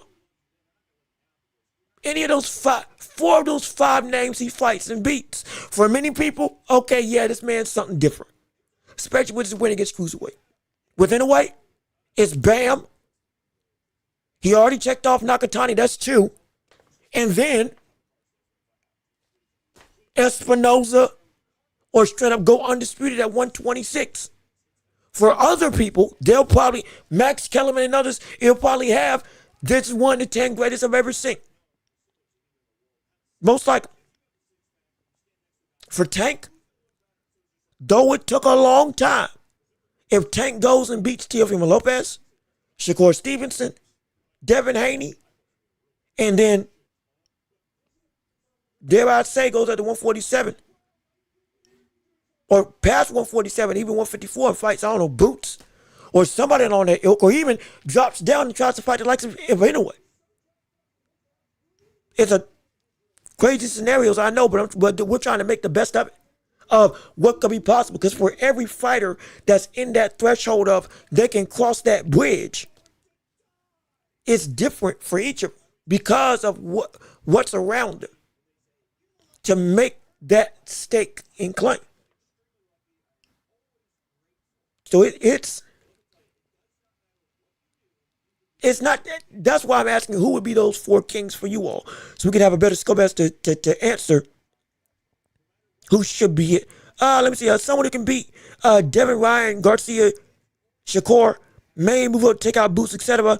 Okay, yeah. See, like that, yeah. Okay, so I agree. So we're about in the same boat. I can understand that. Let me see. Four kings have to be in similar weight classes. Okay, so around the same threshold. So like 135, 140, 147, would it be? Because granted, that's what we saw Sugar Ray Leonard do. 135 beat Duran. 147 went up to fight Hearns. And then Hagler at 160. But ultimately, he got to them all, I believe.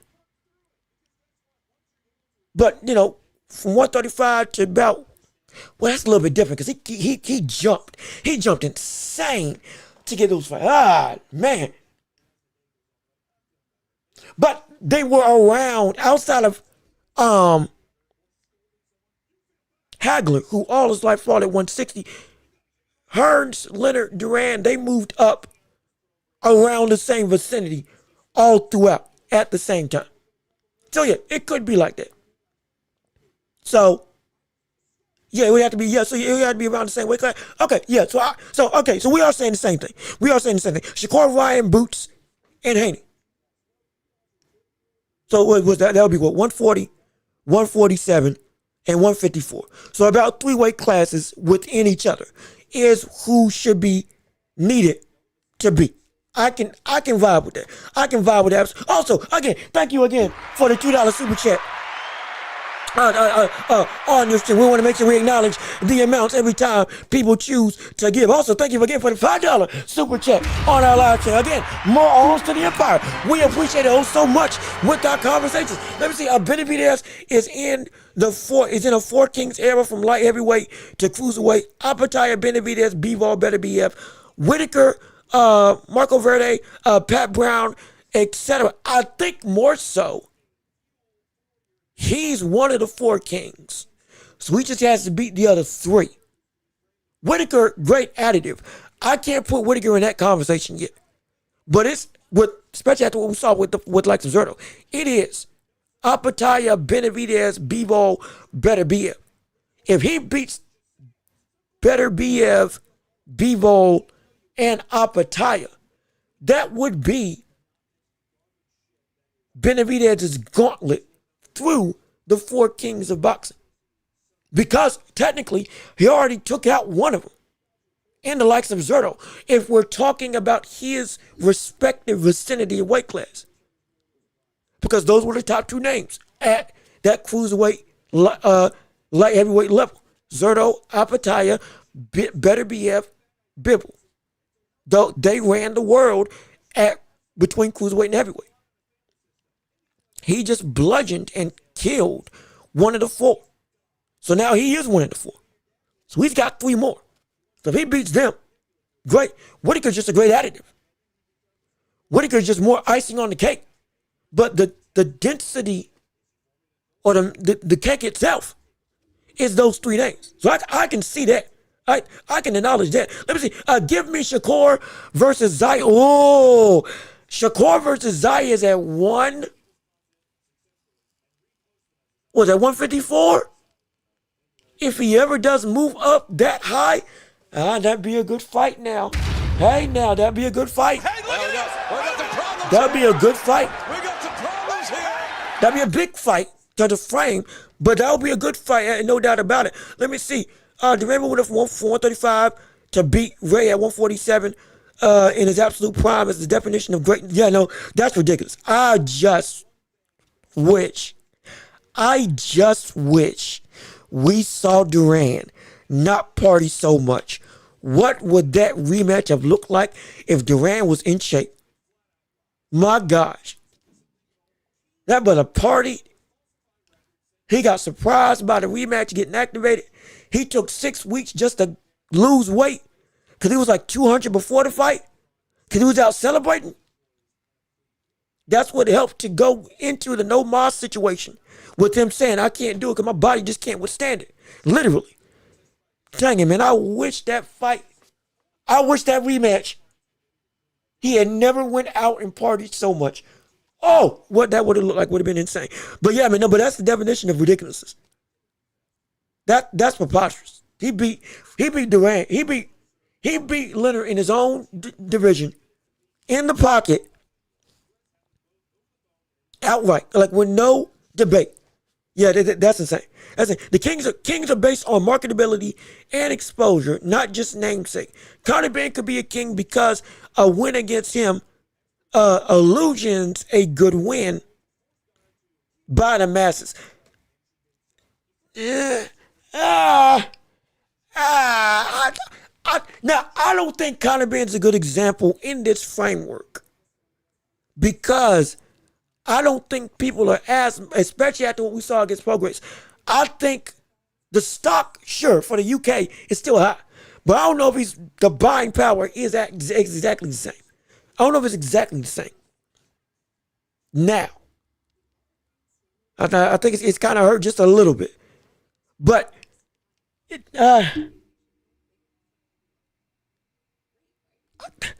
for the most part, the kings of boxing, even amongst casual fans, it's about set in stone as to who runs the division. Because everybody knows Conor Ben, but nobody believes Conor Ben is that guy. even though he's one of the more known fighters in the land. So that, I don't think that translates the same for everybody. Yes, it still bodes true. Marketability needs to be done. But I don't think it's the same that everybody has to have, the marketability is the most important thing for the grandeur of legacy. It plays a part because it helps to signify who separates who, but I don't think it's end all be all or as big of a player. At least in my respects. But again, that's just me. That's just me.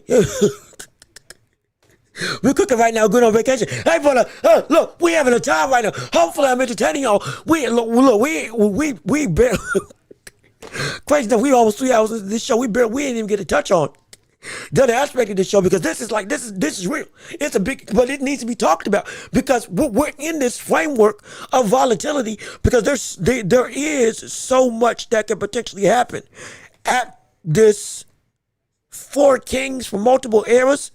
There is so much that is on the line. There's like 4 fighters right now that are in the midst of having their four kings opportunity to occur, which it's crazy to think about, but that's the case. There's about 4 people right now that have 3 or 4 people that right now have the window to go through that gauntlet and work and thrive and win against the best of the best, where everybody is right in front of each other, where everybody is, in fact, in the immediate vicinity to go and have stuff shake up, where you're in your prime, I'm in your prime, I got a title, you want a title, and I want the work, and you want the work, and we are a legacy fight for each other. We got about 4 people that are in that position, so it's more than that, actually. So it's like, it's ridiculous. It's insane. Let me see. Benavidez beating 40-year-old Usyk and Beterbiev. Isn't that special? Got to consider that. What? Now see. Context also says that Usyk was seen as the baddest man in the world, and just 2 weeks ago, we were saying he had no shot. When I said that he could fight him, not that he could win, but the fight's possible. Weeks ago, you all were telling me that fight's impossible. He has no chance of beating Usyk.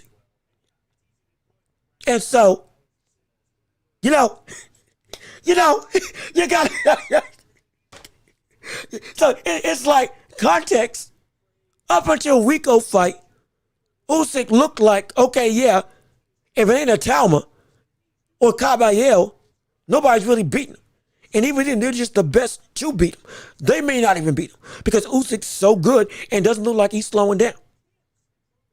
If this is indeed just a one-off, and Usyk is indeed still that guy, then yeah, him beating Benavidez beating him would be great. Just like Canelo, even though he was past his prime. Though Usyk looks like before this Rico fight, he was more in his prime than Canelo. But when Crawford beat Canelo, he was still so great because even at that point, Canelo was still seen as untouchable for anybody. And the last buddy that went up to beat him, when Canelo was still getting older, he mopped the floor with him, coming up from the same weight class Crawford came up with. So that's why I'm saying, context still would say both of those wins would be insane. Beterbiev right now still is 1-1 with Bivol. He beat Bivol at 40. And he lost a close decision at 41. And he would have rematched him again and could have beat him again afterwards at 42.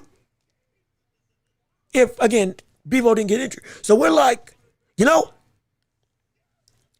it's not just, it's a lot more to it than just the age is the only thing. At least to me. Illusions, the aspect of what they currently were. Us boxing pundits will always look at the win like Usyk was 40, while the masses will say he beat Usyk. And I think that I try to have the balance because you can be old and still be great. LeBron just outplayed SGA in the Western Conference Finals. He did. Or the Western Conference Semi, excuse me. He outplayed the MVP when he was 41 years old.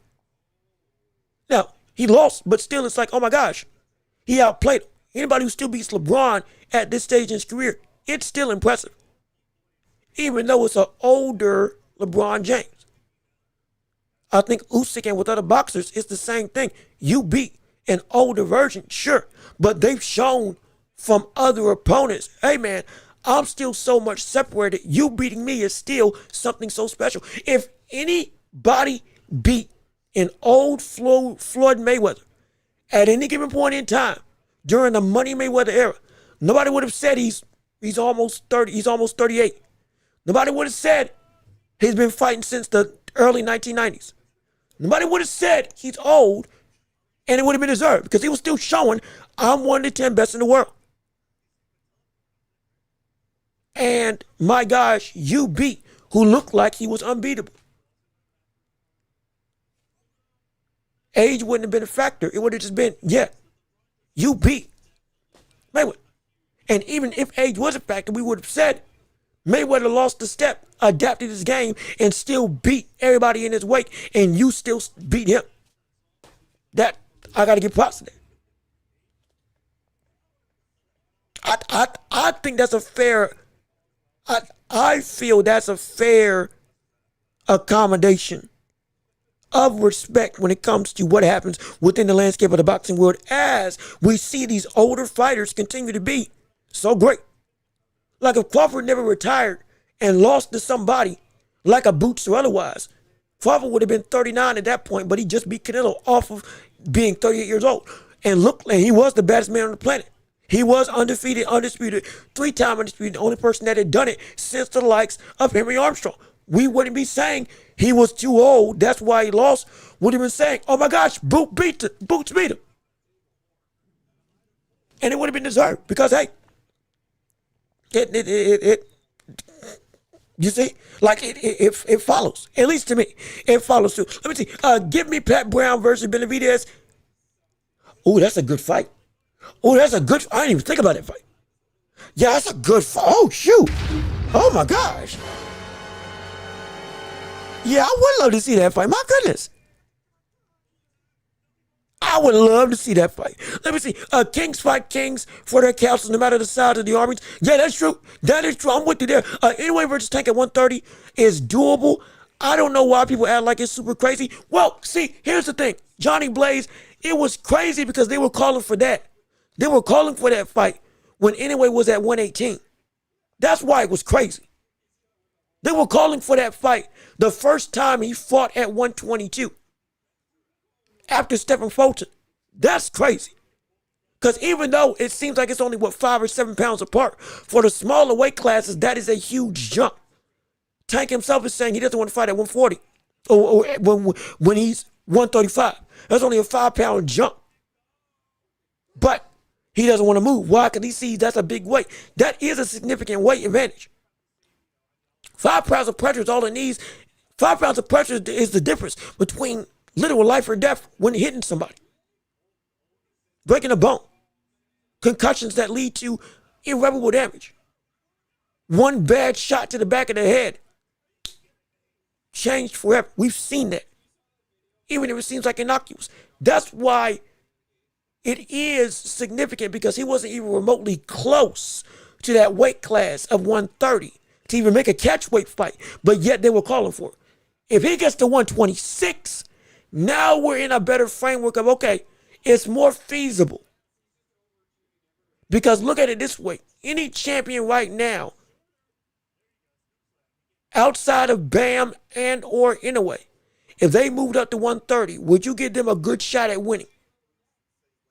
Against O'Shaquie Foster or somebody better than O'Shaquie Foster with that significant of a weight jump for that frame of body?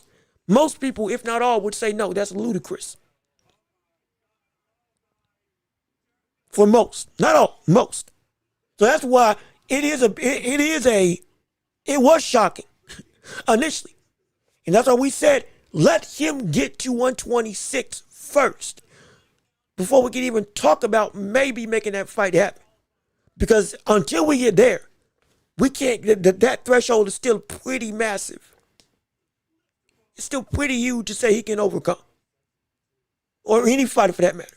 can overcome. 140 to 147 is a huge leap. Shoot, you saw what happened for Stephen Fulton. 126 to 130. But we said never go up there again. You got dog walked by Usyk Boston. And it was like everybody else, okay, yeah, we know what it's going to be like up here. Don't ever fight up here again. That was only 4 pounds of difference. So that's why it was, for that point in time, yeah, it was wild. It was wild. Let me see. Does Rico's technique remind you of Michael Grant's technique? Honestly, it's going to sound like I'm making fun of him. I'm not trying to. But Rico's technique is more so all his own. It's more so all his own in a way that just, there may be a semblance, but it's very much like, it's like nobody else. It's like nobody else that I've ever seen. And I don't know if anybody can even replicate it if they tried. I'm saying this. I'm saying this with the utmost respect. I don't know who else or that can ever emulate that, because that is such.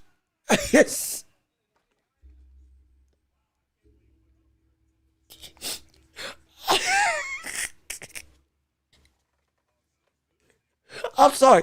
He was fighting like, you know what he looked like? He was fighting like he was on an SNL sketch. That's what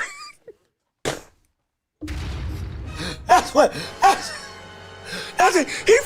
He fought like he was on an SNL sketch of what we would look like during the 1800s when they would do those dramatizations of boxing matches in black and white. You know those old movies when you would see people, those silent films of people boxing, and they're like this? Come on, let me see what you got. Come at me, bro. Come, they like that. Dukes up and all. And you see somebody land something, and a title card comes across the screen. You know, McGuire lands a right. You know,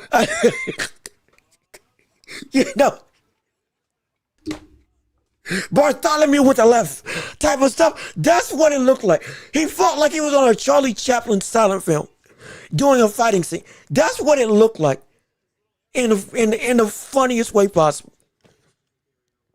I saw that fight. I tuned in. I was looking at my screen. I was smiling. And I was like, there's no way this man's serious. I didn't even score the first round because I couldn't keep my composure because of how funny that brother was looking inside the ring. I'm so serious.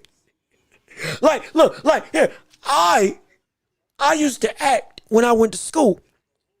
I loved that. Love being on stage. Loved all the stuff. Loved the people. Loved the public. It's a phenomenon. I love being an actor at that point in time when I was in school. That brother was like, when we would be playing around, trying to fight, that's what it would look like. That's what it would look like. So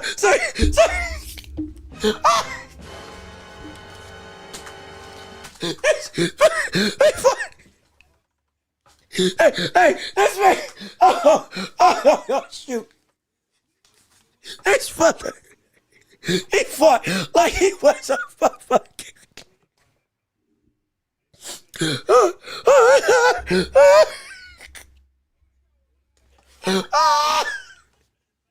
Oh, shoot. He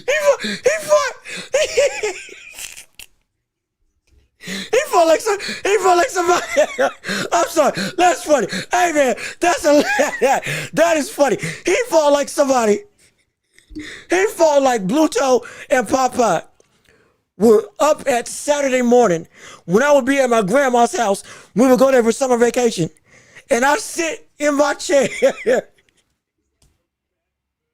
and see these people. Why I oughta type punches. Go ahead through. Oh shoot. Oh gosh.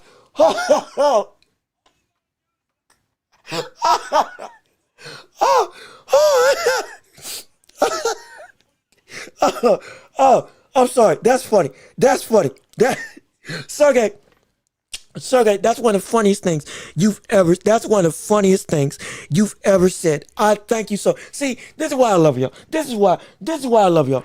This is exactly why I love y'all. Y'all made my day. Oh my gosh. Oh shoot. Oh man. That I'm telling you. That looked like something out of a Popeyes cartoon. And it worked. It worked. It worked.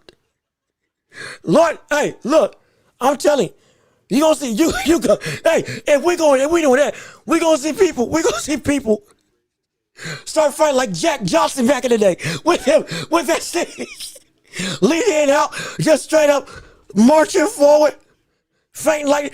I dare say, watch, we gonna see people. Somebody gonna fight like Georgie Joe Wilcox and start stepping to the beat, left and right. And we gonna see it. It's gonna be. Oh Lord. Oh my gosh. I'm sweating. Oh shoot, I'm sweating. That was funny. That was funny. Let me see. All the times taken miss weight. Of course, the fight at 130 versus in the weight. That's a whole nother question. That's a whole nother can of worms now. If he can even make the weight, going down to 130. That's a whole nother thing. I mean, Rico move like when you 6 years old, trying to fit off a 15-year-old bully. Yeah, man, like he do. It's like Rico easily 30 pounds on Usyk too. Yeah, man. Yeah, he did. What? Usyk came in 235. Rico came in, I think, 254. And might have been gaining weight even more in another fight. So it could be, about at least 25 at minimum. 25 at minimum. 35 maybe the max if I can get my numbers correct for the actual thing. Let me see, MS, kangaroo stance. I'm telling you, he was, you know what? Where's that guy? I'm gonna tell you who he fought like. He had that stance. There was a fight I'm talking way back. Yeah, there was a fight way back. Way back.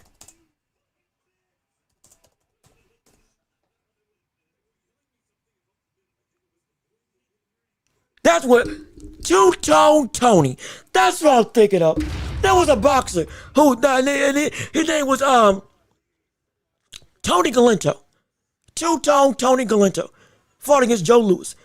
Now the posture was more the posture was about the same. The style was different. He fought differently, but the stance straight out of that film.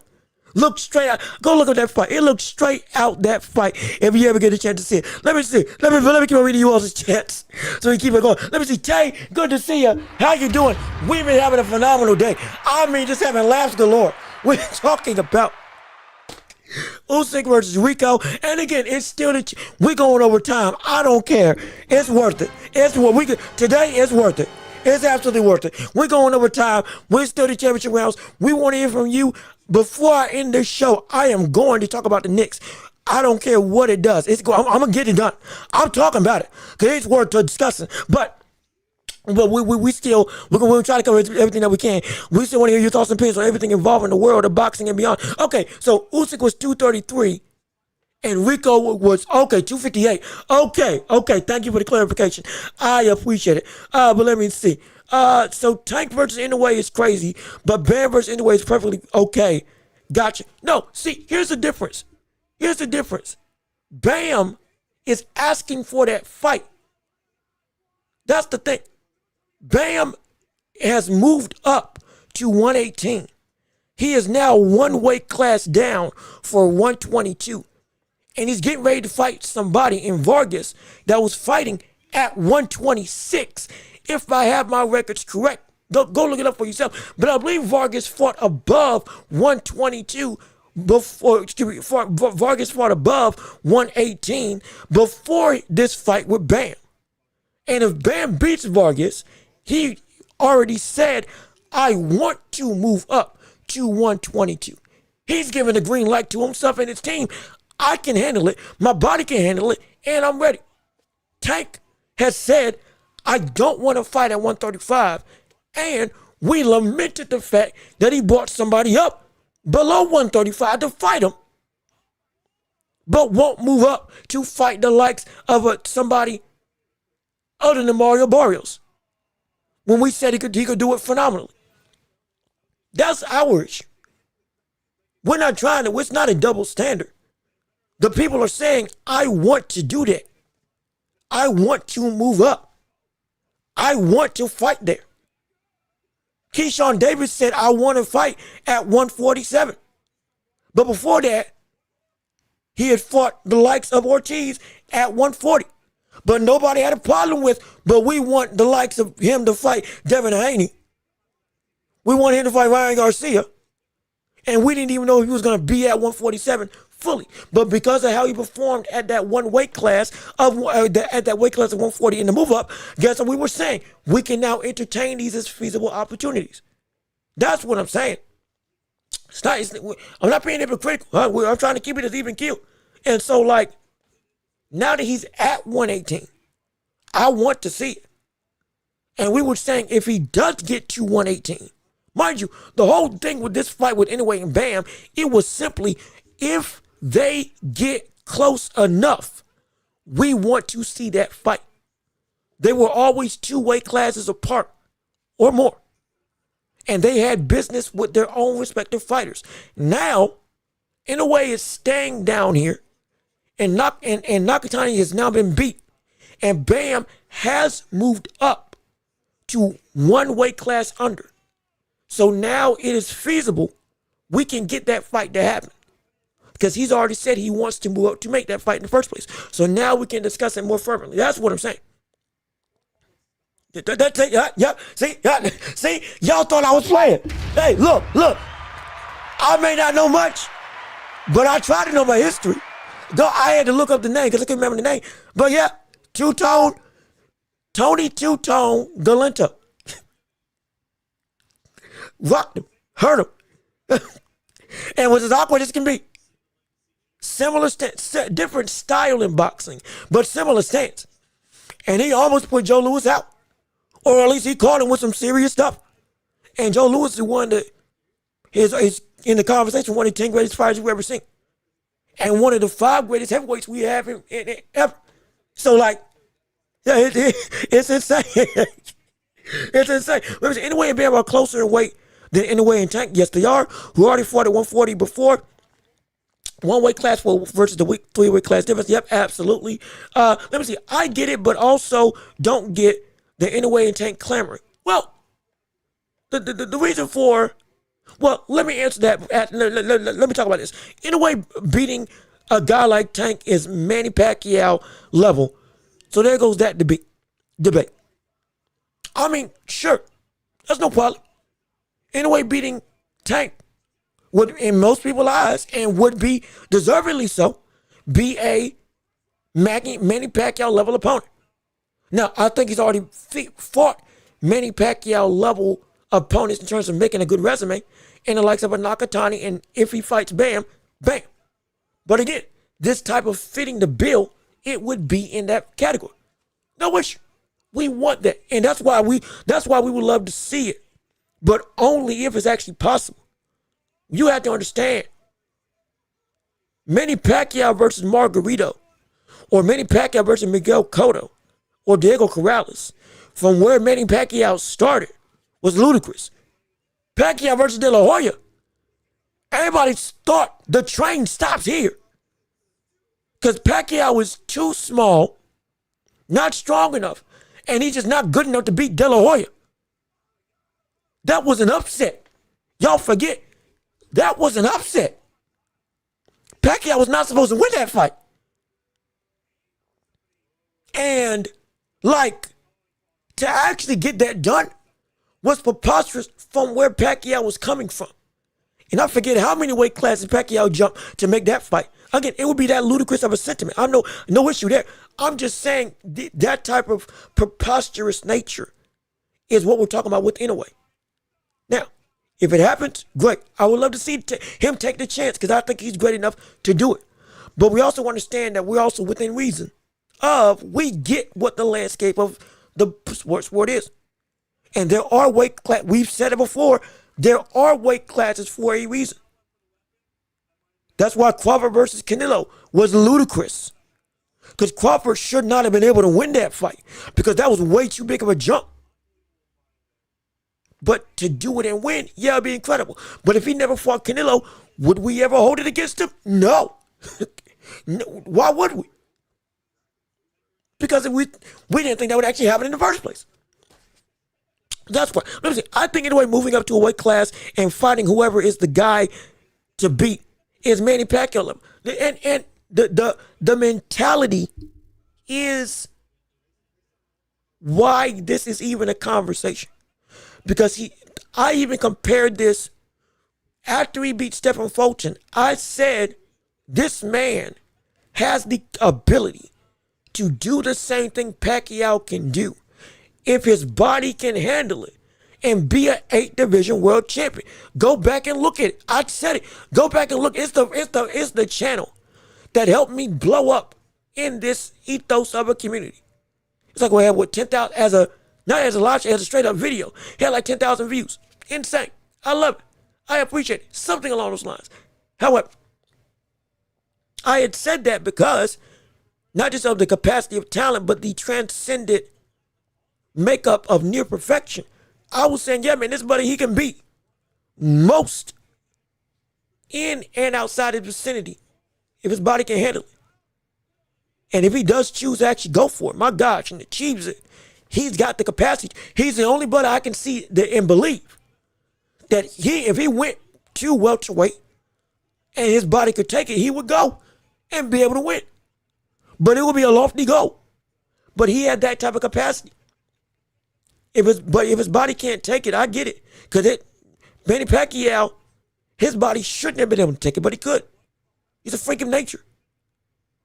He's one of the most insane anomalies we've ever seen in boxing. He is one of the most ridiculous anomalies we've ever seen in boxing. Bar none. So like, the biggest thing is simply, even if you can't replicate what he did, can you replicate what he represented? Which was, I will never not fight the best I can get. But having that mentality, committing to that mentality, and accomplishing wins with that mentality has made this conversation even possible. Because that's greatness. That is greatness. That's why I'm glad that he's fighting like that. I'm so glad he's fighting like it. Let me see. Especially after beating Stephen Fulton, I agree. Yeah, absolutely. Anyway, beating Fulton is like Manny beat Morales or Barrera. The difference is Manny kept going up to beat way bigger guys like Cotto and Margarito. Yeah, now, from a skill perspective, Corrales is better. But from the accolade of, oh shoot, you actually did it. Yeah, it's along that same field of preposterous nature. Because a lot of people were thinking the buck stops here. Stephen Fulton, not in skill, but in terms of position, Stephen Fulton was supposed to be Pacquiao's De La Hoya or Corrales. This was a good run, but the buck stops here. He is too big and too skilled for you to be able to do anything with. Now, you're going to understand there are levels to this. But in fact, you are the level that is needed to be beat because you win and you actually beat him. That's what makes this so insane. That's what makes it so preposterous. So yeah, so I see what you're saying. I promise most of Manny's weight is from his legs. Yeah, man. Those calves are crazy. I'm telling you, he's built his legs are built like a sticking linebacker. Like his legs are built like linemen. If you've seen their calves, That's where all the explosiveness came from. And it was insane. Let me see. Yo, Gibson, E. Gibson, how you doing? Good to see you. We appreciate you on our live stream today. Thank you so much. And please, if you're liking the stream, keep on sharing the show and keep on talking and conversating with us on what we got going on. And we're in the championship rounds. Still waiting from you all on anything regarding the world of boxing and beyond. And again, let me see what you had to say. Anyway, he's an elite fighter and has won titles in 4 divisions, but he is 33. Not everyone can fight into their 40s like Manny. And that's where the anomaly comes into play. And I'm going to address this after I read Legendary's comment. Fulton ended up, in a ways,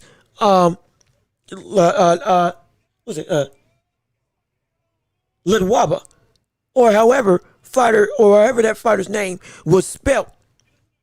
I know I believe I know who you're talking about. I always have trouble pronouncing his name. But yes, and I said, and mind you, go back and look at what I said about Inoue when I did my breakdown of Stephen Fulton versus Inoue, who would win that fight. I said that Stephen Fulton would be the rhinestone in Inoue's belt to signify I conquered what you all said was unconquerable. He was that for him. And it should have been. And so, yeah, this is Pacquiao's breakout fight in the U.S. Yeah, okay, yeah. I know the fighter you're referencing. I know, I still can't say his name, but I know who you're talking about, absolutely. And yeah, this was like that, but on a grander scale, because Stephen Fulton was in a lot of people's pound-for-pound top 10. Lawaba wasn't. Lawaba was a champion. Pacquiao was unknown. But Lawaba wasn't pound for pound top 10 when Pacquiao moved up. Steph Fulton was. And Inoue moved up and knocked him out and beat him at his own game. Boxing wise. Yeah, that's ridiculous. That's better. That is better. And so it's insane. Cause Fulton had 2 belts and he took them both. And then it went Fulton to Paulus. No, it went. What it went? How'd it go? How did it go? It went, this is what it went. It went Stephen Fulton, Paul Butler, Marlon Tapales. I think to go and scoop up all the belts. I think that's how it went when he got them all. And yeah, no, it was insane. That was what, 3 fights? He became a champion by taking out the top dog first. Yeah, that's insane. That Pacquiao didn't do that in that regard. This isn't me trying to compare or say something's better than another. I'm just saying the gravity of that specific performance. Yeah, it's insane. It is indeed ridiculous. I'm sorry. Fulton, Tapales, and then MJ. Okay, thank you. Fulton, Tapales, and MJ as a defense. I thought he beat Paul Butler for one of the belts. Did he not? Did he not beat Paul Butler for one of the titles?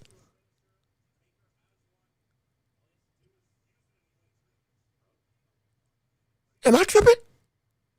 Let me see. Butler, 120. Oh, okay. Excuse me. Okay. Thank you. I apologize. Yep, you're right. Both of y'all are right. Thank you for putting me. Butler was at 118. You're right. Butler was at 118. After that, he moved up. 122 against Fulton. And then, then to Paul. Yeah, you all are right. Thank you. See, this is why y'all helping me out. Thank you. Like I said, I'm not right all the time. Good, because I want to learn. Thank you for putting me on the right. So that's the route that it went. I was trying to. It happened. It just different division. So there we go. Yep. The Magic Funk. Imagine beating Butler for undisputed. I mean, hey, it would have been the easiest win. It would have been the easiest win, but he would have had to go through it. You know, AJ had to beat Charles Martin on his run to be unified, and it was like he got him out of there, but still, whoop-de-doo, I guess. and we keep it going. But real quick, going back to, I did want to answer Gibson's response about anyway. The whole thing is, with a lot of these people getting up in age, how far can Inoue's set of talent take him? And will he find out that his limit is actually not his limit? Because at this point in time, 28, 32 is your absolute prime. But after 32, when you get to 33, 34, and 35, that's when you start putting everything together. And what do I mean? It's the LeBron effect. LeBron, and I'm not just using this as a euphemism because, I'm a LeBron fan or whatever. No, I'm using this because it legitimately does work. LeBron at 28 to 32, 33 was in the peak physical acclimation of everything he'd ever garnered. However, once he got to 2018, when he was about 35, 36, somewhere along that vein, out of the absolute physical prime, he turned into the best version of himself. And that's that iteration, 2018. Nobody was beating that. Kobe Bryant, once he switched from 8 to 24 in his career and subsequently won 2 titles, after the switch is when Kobe became, in my opinion, the best iteration of Kobe Bryant, because the physicality was still there, but the mind now was more evolved than ever before in the game of basketball. And he turned into the dominant player that we know him as now. Forever immortalized. Crawford, a lot of his success came after 32, 33. Yes, he was ducked and all this stuff, but in terms of, boom, the best performances in his career, we had seen come after his quote-unquote physical prime. Usyk was old when he fought the likes of Tyson Fury. Let's not forget that. Crawford was old when he put on one of the best performances of his life against Canelo. I am not saying that he is going to be able to keep up till the 40s. But what we can find out is that he's got more in the gas tank than he may think. Because in lieu of him trying to fight in a smarter way, which he said, he can make his style a lot more long lasting than even he may expect. And that probably will come after the fight with Bam. We're going to really reckon, and the subsequent fights at 126. We're going to see, hey, I may not be able to fight 4 times a year. I may not be able to have this level of high volume consistency. But I've learned how to handle my body better. I've learned how to train better. I've understood my own self and the game better than I ever had before. And though I say I want to stop at 26, in terms of 126, once I get there, I may feel like I can do a lot more. And I may be here for a lot longer. We could see that. We could. And I hope so, because I want to see more of this, absolutely. I want to see more of this, no question about it, because it is this type of production. You don't get to find this. You don't get to see this every day. You really don't. But let me see. Anyway, proving you can stop a negative fighter like Paul Butler after other high profile fighters were using the excuse that their opponent was running. That's what sold me on anyway. Yeah. And like you don't take no for an answer. That's the thing. If somebody doesn't want to fight, that's fine. You make them not want to fight. Even more by beating them. And you can put in the effort. I'm not saying it's always going to work out, but you can put in the effort. And he still went to try. That's the thing. That's what I love about him. Absolutely. Let me see. The same Butler that beat Sultan, who beat Casemiro when Casemiro was wrecking house. Yep, that's the same one. I always thought anyway with KO Casemiro. Shame it never happened, honestly. Would have had Inoue versus Neri energy in the build-up times 10. Oh, yeah, it would have been disrespectful. And Inoue probably would have knocked him out in 5. He probably would have knocked him out in 5. That fight was on paper going to be close? It wasn't going to be close. That fight on paper was supposed to be the worst thing for the worst thing for Inoue. The only guy that can get him. It wouldn't have been close. It would not have been close. That fight would have been one-sided. He would have knocked him out in 6 rounds. I can guarantee he would have knocked him out in 6 rounds. Absolutely. A lot of people say that Inoue ducked 115 Choco Gallo Cuerdos when they were still all in their primes.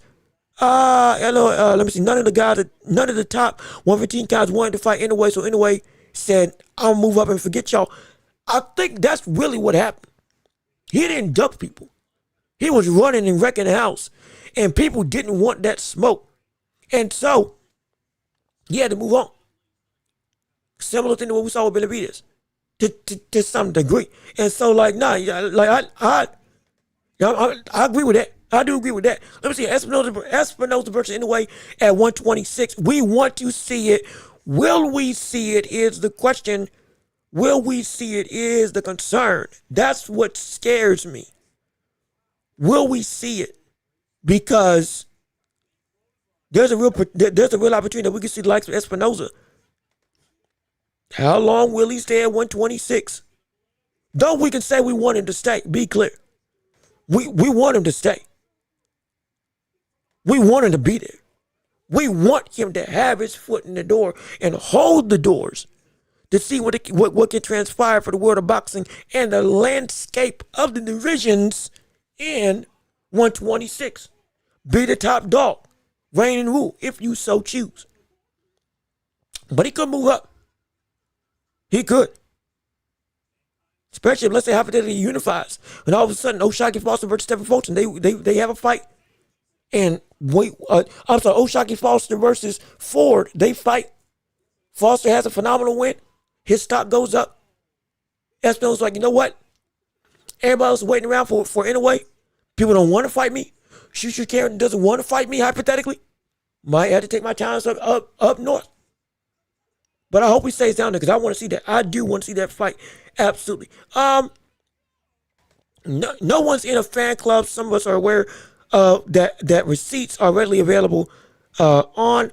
What was this reference? I'm just saying, forgive me if I'm not part of the echo chamber. Anyway, see, like, here's the thing. I am a fan of Inoue. Absolutely. But like we said, I keep it unbiased. Y'all have known me. Inoue is vulnerable. But Inoue is so good that the vulnerabilities are able to be quelled.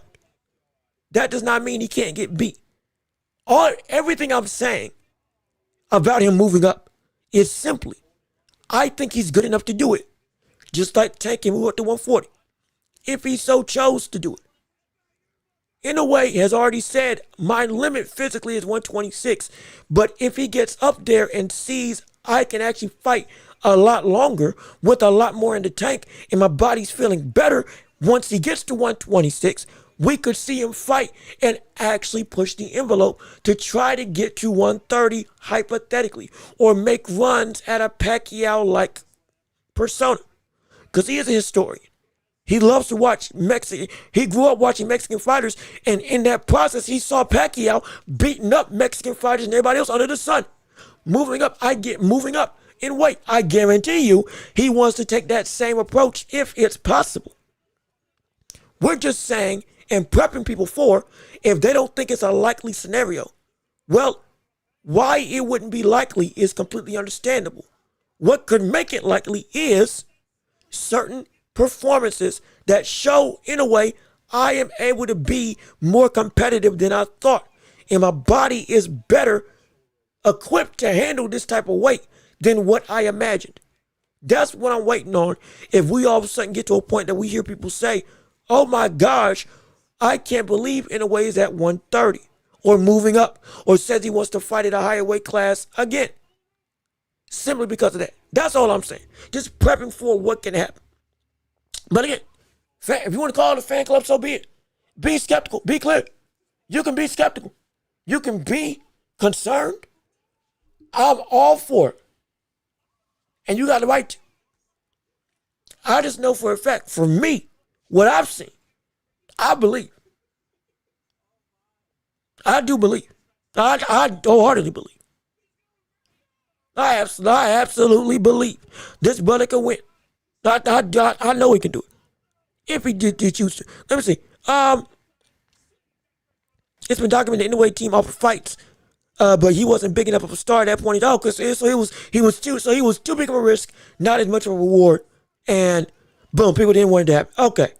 Okay, that's what transpired. All right, that makes sense. Let me see. I'm trying to make sure I'm catching everybody that I can. Hold on. We ain't trying to get mean in the chat. We're just trying to go and talk. We're just debating. Now, all we doing is debating. Be clear. Let me see. I'm still waiting to hear what Cardenas is doing. He keeps hinting at a fight soon, but Bobox really keeping him at home. I would love to see him fight again, but yeah. I would love to see him fight again. I would love to see him fight at 122 against somebody like a Marlon Apollos. He earned the position to. I would love to see him fight against somebody like him versus Nakatani. They already trained. I would love to see that fight in a full dossier of talent. I would love to see it, but it is what it is. But hopefully we see something move, because at some point in time we gotta make stuff shake. At some point we gotta make stuff shake. But before we go, real quick, let's at least just try to address it.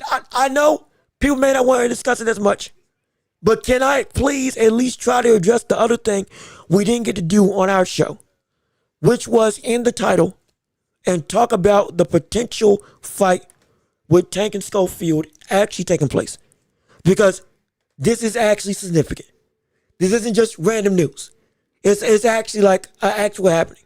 Because if you did not know, the WBA has actively forced a mandatory calling for Floyd Schofield to fight against Tank for Tank's belt. And the number one position for Floyd Schofield is now finally getting activated. And he has a shot at glory, going and winning a title. It is legitimately confirmed. And I didn't think it was going to happen. But lo and behold, it's here. Can we just give me 2 minutes? Please. I'm not trying to clickbait. I just want to let people know what's going down. Johnny, I know. Please, I know. I'm not trying. Trust me. I only put it in there because we just had to see it. It's something that is significant enough that we just have to talk about it before we get out of here. And we are well past the time, almost at 4 hours. So let me at least try to get that done.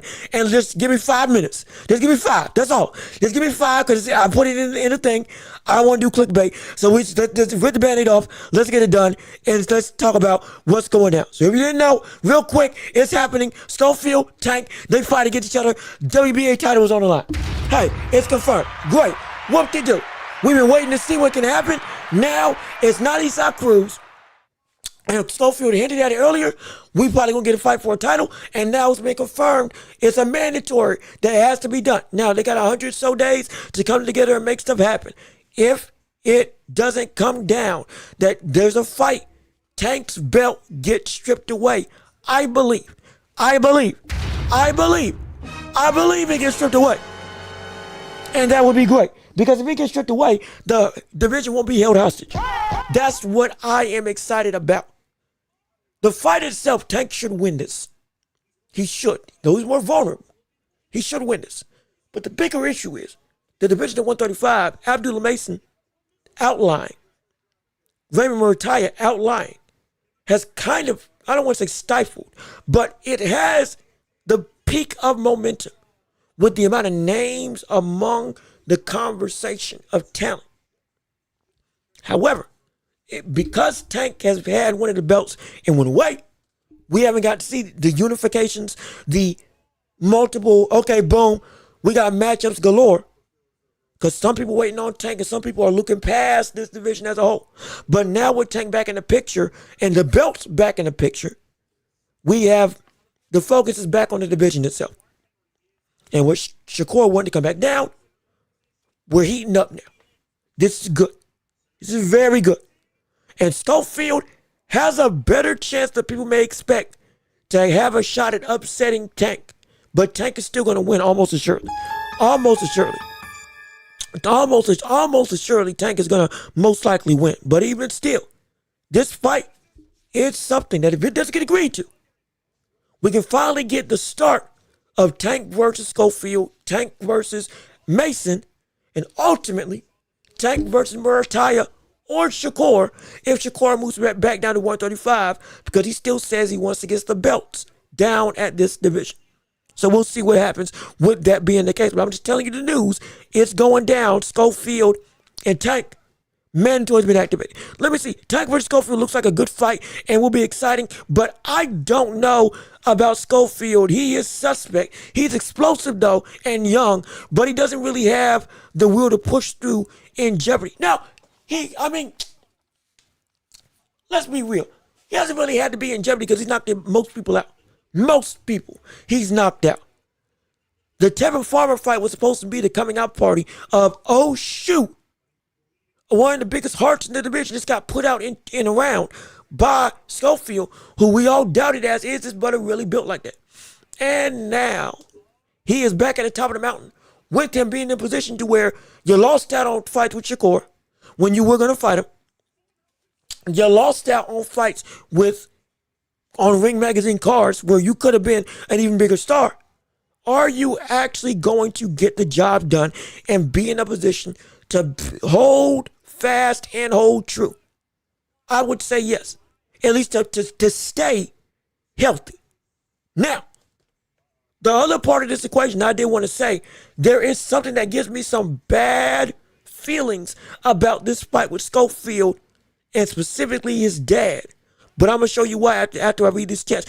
Do you think Tank fights Kid Austin? I haven't seen Tank say he's coming back, guys. No, Tank has been posting more on social media, training, running, no longer just being silent or throwing shots. He's actually doing stuff, actually doing stuff. And he's throwing jabs at Schofield straight up saying, hey, I'm going to shut you up. I'm gonna knock you out. And after I knock you out, I'm going to knock your dad out too, or something like that. I forget what he said, but the exchanges over social media, you can see. Now, I can't show all of them. Because some of that stuff, I ain't trying to get demonetized. Some of that stuff that they say, it's oh my gosh. He has some choice words for his dad. But it seems like Tank is like, hey, yeah, this is happening. And I'm going to kill you. So that's why this seems to be apparent. And again, the ring is reporting that the WBA has directly activated that mandatory. So it may not happen, but they're forcing Tank's hand in some regard. That's the thing. That's what's going down. But let me think. Is there anything else? Tank may still be going to jail due to his probation case is still ongoing. It could be. But as of right now, he's in the green to fight at this moment. That's why these negotiations are even able to be possible at this point in time. Let me see. I don't know when it comes to Tank. He's unpredictable, but I'm sure he needs the money after legal cases. He might. Either way, that's not my place to say. What my place is to say is that we need to see him back because I need to see somebody either take the belt or put some pressure on him to get some stuff going. If the legal cases have him going to jail, guess what? He's going to jail. Straight up. But at this point in time, he's making it seem like everything is all well and good. So, in all capacity, we're going to see what takes place. But we're going to find out. We will find out. I guarantee you that. And what I can also guarantee you is I got some real concerning things with this fight as a whole. And this will be the last thing I'll say about the Schofield fight with Schofield's father. Because while this fight is a huge deal and it's for the titles, I'm very scared that the way that his dad's talking, I don't like the mentality of what he's bringing to this fight. And what is that mentality? Well, let me play right here as we transition over to picture-in-picture and let you see exactly the problem. Because it sounds like his father, I'm not going to say this is Schofield's sentiment, but it sounds like his dad is just happy to get the fight, but not necessarily thinking that he can win the fight with his son. Make sure the thing is down properly. Okay, there we go. But this is what he had to say about this situation, and I'm telling you, this soundbite don't give me confidence. They counting Kid out before he even got in the ring. They saying that Roach is better than Kid. Like even if Kid didn't win, if Kid make it 12 rounds, his value go up. Even if he don't win, if he could make it 12 rounds with Tank, his value skyrocket. Everybody, So Tank knocked out dudes and their volume went up. You know what I'm saying? They for became real, soft. And they For become going 12, it's definitely going to go up. That's Tank why. is Tank is the measuring stick. So for me, my goal is make sure my son make it out of there alive. That's the whole thing. My son haven't been hit by somebody explosive like Tank. Right. But that's the fun part of boxing. I think Tank should fight at 140. If that was me though. His biggest fights is at 140. Like with the Shakur and all of them. But it's on Tank. Tank is a businessman. He gonna make the right decision and everybody gonna move when he decide to move.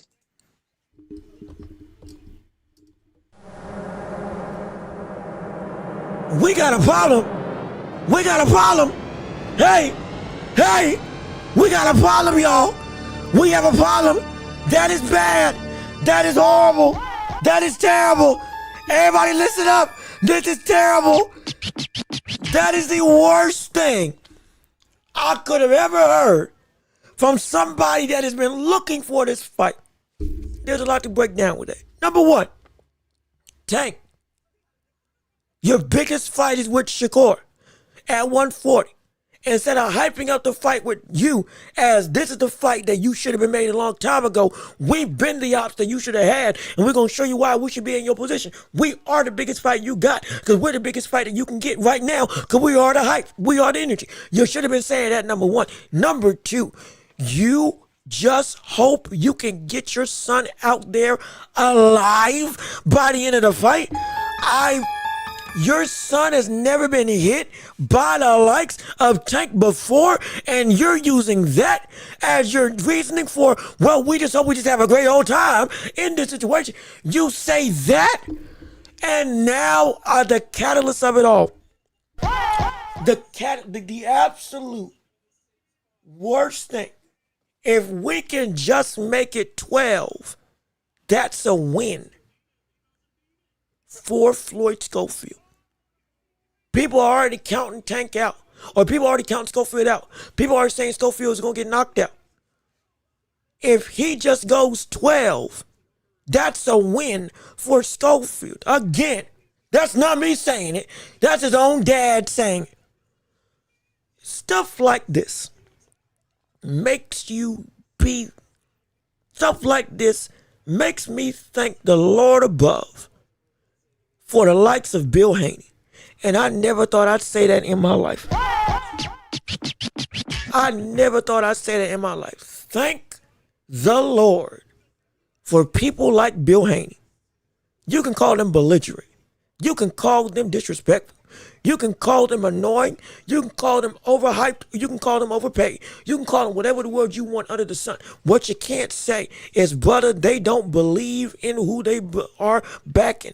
And I'm going to tell you this right now. Bill Haney wouldn't be caught dead ever saying something like that about his own fighter, let alone his own son. In the biggest fight of his life. Ridiculous. That's not even respect. That's like you laying down and dying. Yeah, because of that, mind you, I said everything I said about Schofield. He's got a better chance of beating Tank than people may realize. That's because of his physical gifts and the power that he does bring. But I'm telling you this right now. That is only because of that. Because at this point, my suspect thing isn't even that Schofield will show up or Tank will show up. My suspect thing is, will we see Schofield Jr. and Schofield Sr. be just scared of Tank? Straight up, because right now that's what he sound like already. And you had the man, I forget the name of the person, but you had the man who was also the host of said podcast that had Schofield Sr. on, saying, man, Tank has knocked people out and their names went through the roof. Why is that what you are discussing? The only thing of repertoire you should be even saying in the vicinity is that getting this fight puts my name on the map, gives me a chance to show you what I can do against the best of the best. There is the biggest opportunity to have my name alongside one of the best in the sport and to prove to the world I'm more than just on his level. I'm as good and better than him. I belong with the elites. I am that dude. Y'all, that's what should have been said. Why in the world are you going to already set your son up to say, well, he's already going to lose? Might as well try to cover our butts and say, well, at least we got a shot at glory. At least we got a chance to make a splash. And if we go 12, that's even better. Because my son ain't never been hit. I don't even know if he can take the power. You have just set that man up to get beat without any remorse. Because just like what we saw with Frank Martin, this fight's won before the fight even starts. And Schofield just did his son an absolute disservice. An absolute disservice. You can't go out and say that publicly. Because it's already showing a lack of confidence in your fighter to go and make you say, hey, I believe that we can win. No, you don't. With the way that you're talking, because you just happen to be there. If you're Schofield. That's terrible. That's bad. And whatever hope I did have that this fight could have been potentially more competitive than I thought, off the backs of what we saw from Lamont Welch as a potential blueprint to beat or give Tank a real source of struggle, it's all out the window because the mentality of the coach, the mentality of his dad, the mentality of the man that's training him in the ring right now, publicly is saying stuff that does not give me a confidence to go and say I can buy into his belief. Because nobody in the biggest fight, Rico Verhoeven, didn't even say this. And look at what happened. My gosh. Schofield, after seeing what just happened with the impossible, should be saying everything under the sun to give people a breathe or a breath of air to say, I think something can shake up. Or at least this fight's worth watching. Not you saying that, yeah, this is that. If we just survive 12, it's whatever. Just getting in the ring is enough to do enough. It's not. It ain't. Frank Martin's stock went up, but also Frank Martin was a fighter that we respected before he got in the ring with Tank. So was Usyk Cruz. So was Leo Santa Cruz. So was Pedraza. Hector Garcia, but still he was a former champion. But this is different. This is, gosh, man. I'm sorry. This is disgusting. And Schofield, if you don't listen to anybody else, you may not even know. You don't got to. Just take my word of advice. In this era right now with Rico making everything seem possible, what your dad is saying is not what's going to help push you into believability for the fans. And it may just do what we saw happen with Bill Haney when he made the game plan for Ramirez to immediately go and run away from him just so he could survive 12 and win with the slimmest of risk. Your father may make a game plan just like that just so you don't get hurt and takes away your ability to make this fight a potential win for you strictly because he doesn't want to see you get hurt because he doesn't believe that you're ready for that type of power and skill that Tank has with the way that he's talking out and about. And if I'm saying this, I'm telling you right now, Tank sees it too. I'm telling you, Tank sees it too. I'm telling you, Calvin Ford sees it too. And if that's any indication, we talked about Tank wanting to take easy fights. We talk about Tank wanting to take fights that, won't challenge him. If we had any doubt that this fight might get made, you should put it to bed right now. Because with this fight, with the way that he's talking in this rhetoric, Tank feels like, this is a done deal. This is easy money. And he's all about the money. So there shouldn't be, on that end, there shouldn't be a doubt that he's taking this fight now. With what Schofield's talking now. Shouldn't be a doubt. Shouldn't be a doubt because this right now, I'm not hearing no confidence. Sure, he's saying in interviews that, we'll knock him out. He said in interviews, yeah, we'll go and we'll be the ones to get him. But this sounds like the genuine thing.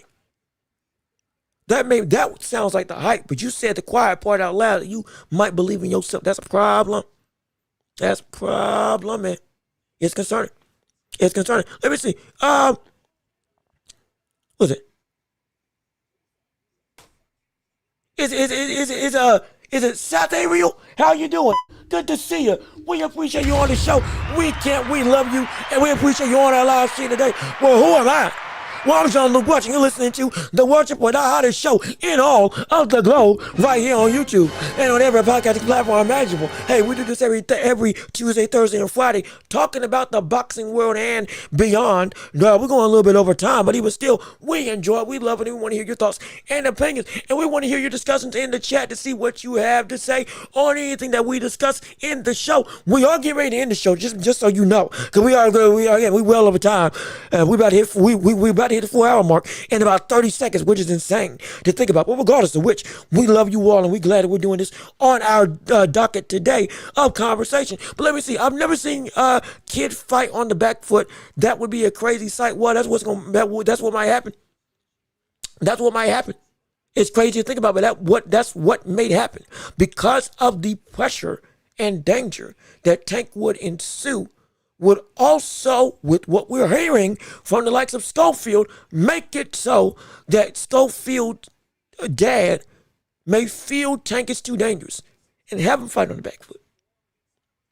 But Schofield's gonna have to engage and come forward. He's gonna have to fight him on the front foot. Gonna have to fight him in the pocket. And if he indeed cannot take the power of somebody like Tank,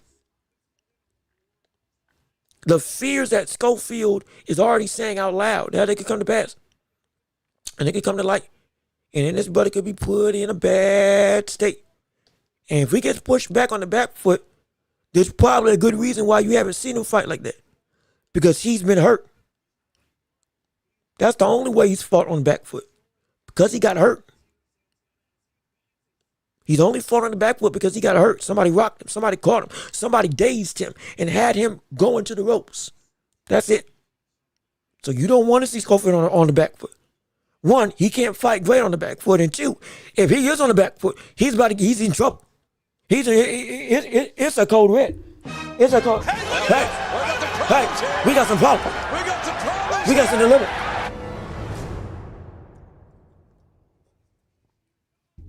We're in a dangerous state.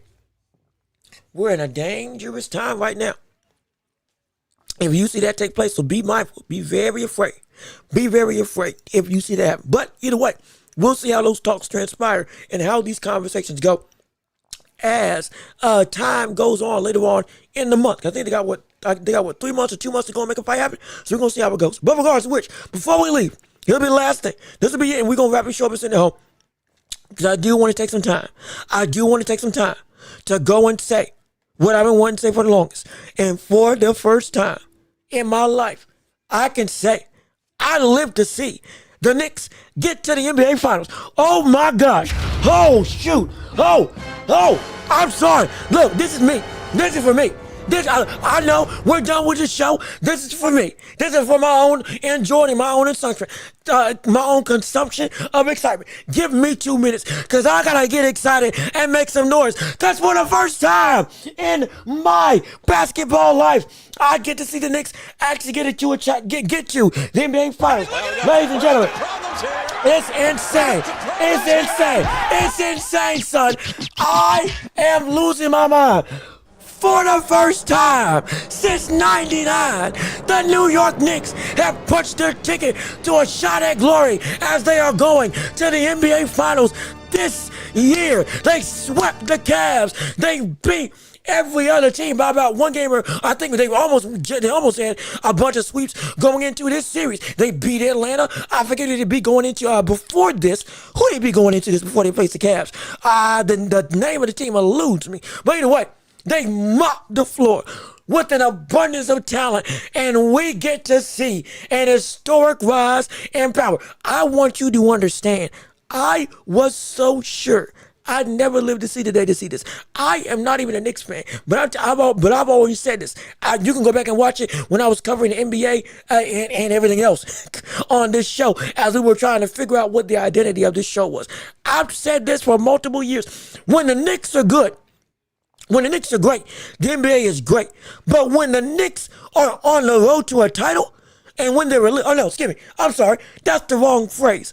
When the Knicks are good, the NBA is great. But when the Knicks are great, life feels oh so special. In fact, hold on a minute. Hold on a second. Is this about to happen? Hold on a minute. Let me open up a blind real quick. Let me see something. Wow, would you look at it? Look at it. I had a feeling for the second time in a row when we talk about the Knicks, it stopped raining. It got a little bit brighter. All of a sudden, the lighting is a little better. All of a sudden, life looks so much sweeter. Oh, there's a film of joy. There's a film of excitement. There's some hope. There's a propensity of happiness. You can feel the atmosphere shifting and moving through all of not just the sports world, but America as a whole, because we have the opportunity to witness what we've seen many relatives, friends, and family sadly pass away before they could see the day when we would get a chance to see them at a title. I'm telling you, before I was born, this team, or rather, I haven't seen this team. This is the first conscious team I've ever seen with the Knicks get to the final for the first time since '99. I'm trademarking that and I'm putting that on a shirt. Don't nobody steal that. I'm telling you, that's a phrase. But this is like, I'm telling you, that's why I started the show late. I went out to get food. I got me some drinks, not alcoholic, like get sweet tea. Okay, I'm a connoisseur of all things Southern culture. But we ate, we watched television. I lost my voice. I got to see it with my pops. You got to understand, we may never see this again. And we've been saying for over 3 years, or I've been saying for over 3 years, the Knicks can get it done. We've seen this team be bottom of the barrel. We've seen this team through the Knicks era. We've just seen this team through the Stoudemire era. Lynch Sanity coming to a running wild, giving hope for a day and then leaving it all behind. And now, from the days of Langston Galloway, now going into Jalen Brunson, from a laughing stock to the laughing into the bank of the NBA vault of going to the finals and delving into the treasure trove of joy and opportunity that this potential dream run to a title can bring. We got to see Walt Frazier. We got to see Willis Reed. We got to see Patrick Ewing. Every other old and new Knick great come to see this come to fruition. Brother, the Radio City Theater was rocking. New York almost tore itself apart. I was up all night watching TikToks, watching videos, just getting excited with them, living vicariously through the screen because everybody was outside, son. We outside. I'm buying Timberland shoes. I'm buying Timberland boots tomorrow. I'm telling you, I'm buying Timberland boots. I'm eating a bacon, egg, and cheese. I'm going out and I'm wearing do-rags every day. I don't even smoke. I'm getting me a Newport just to hold it in my mouth, just to have the look, just to feel connected to this dream scenario in a year that's been an abundance of bad, and it's been an abundance of bad. This is the most unlikely, uncommon, but the greatest thing I could have ever asked for. Now, can they beat the Spurs and or OKC? We don't know, but this may be the only time it can happen. And I'm going to just say this. I'm going to enjoy it while it's here. Because Jalen Brunson was doubted and counted out.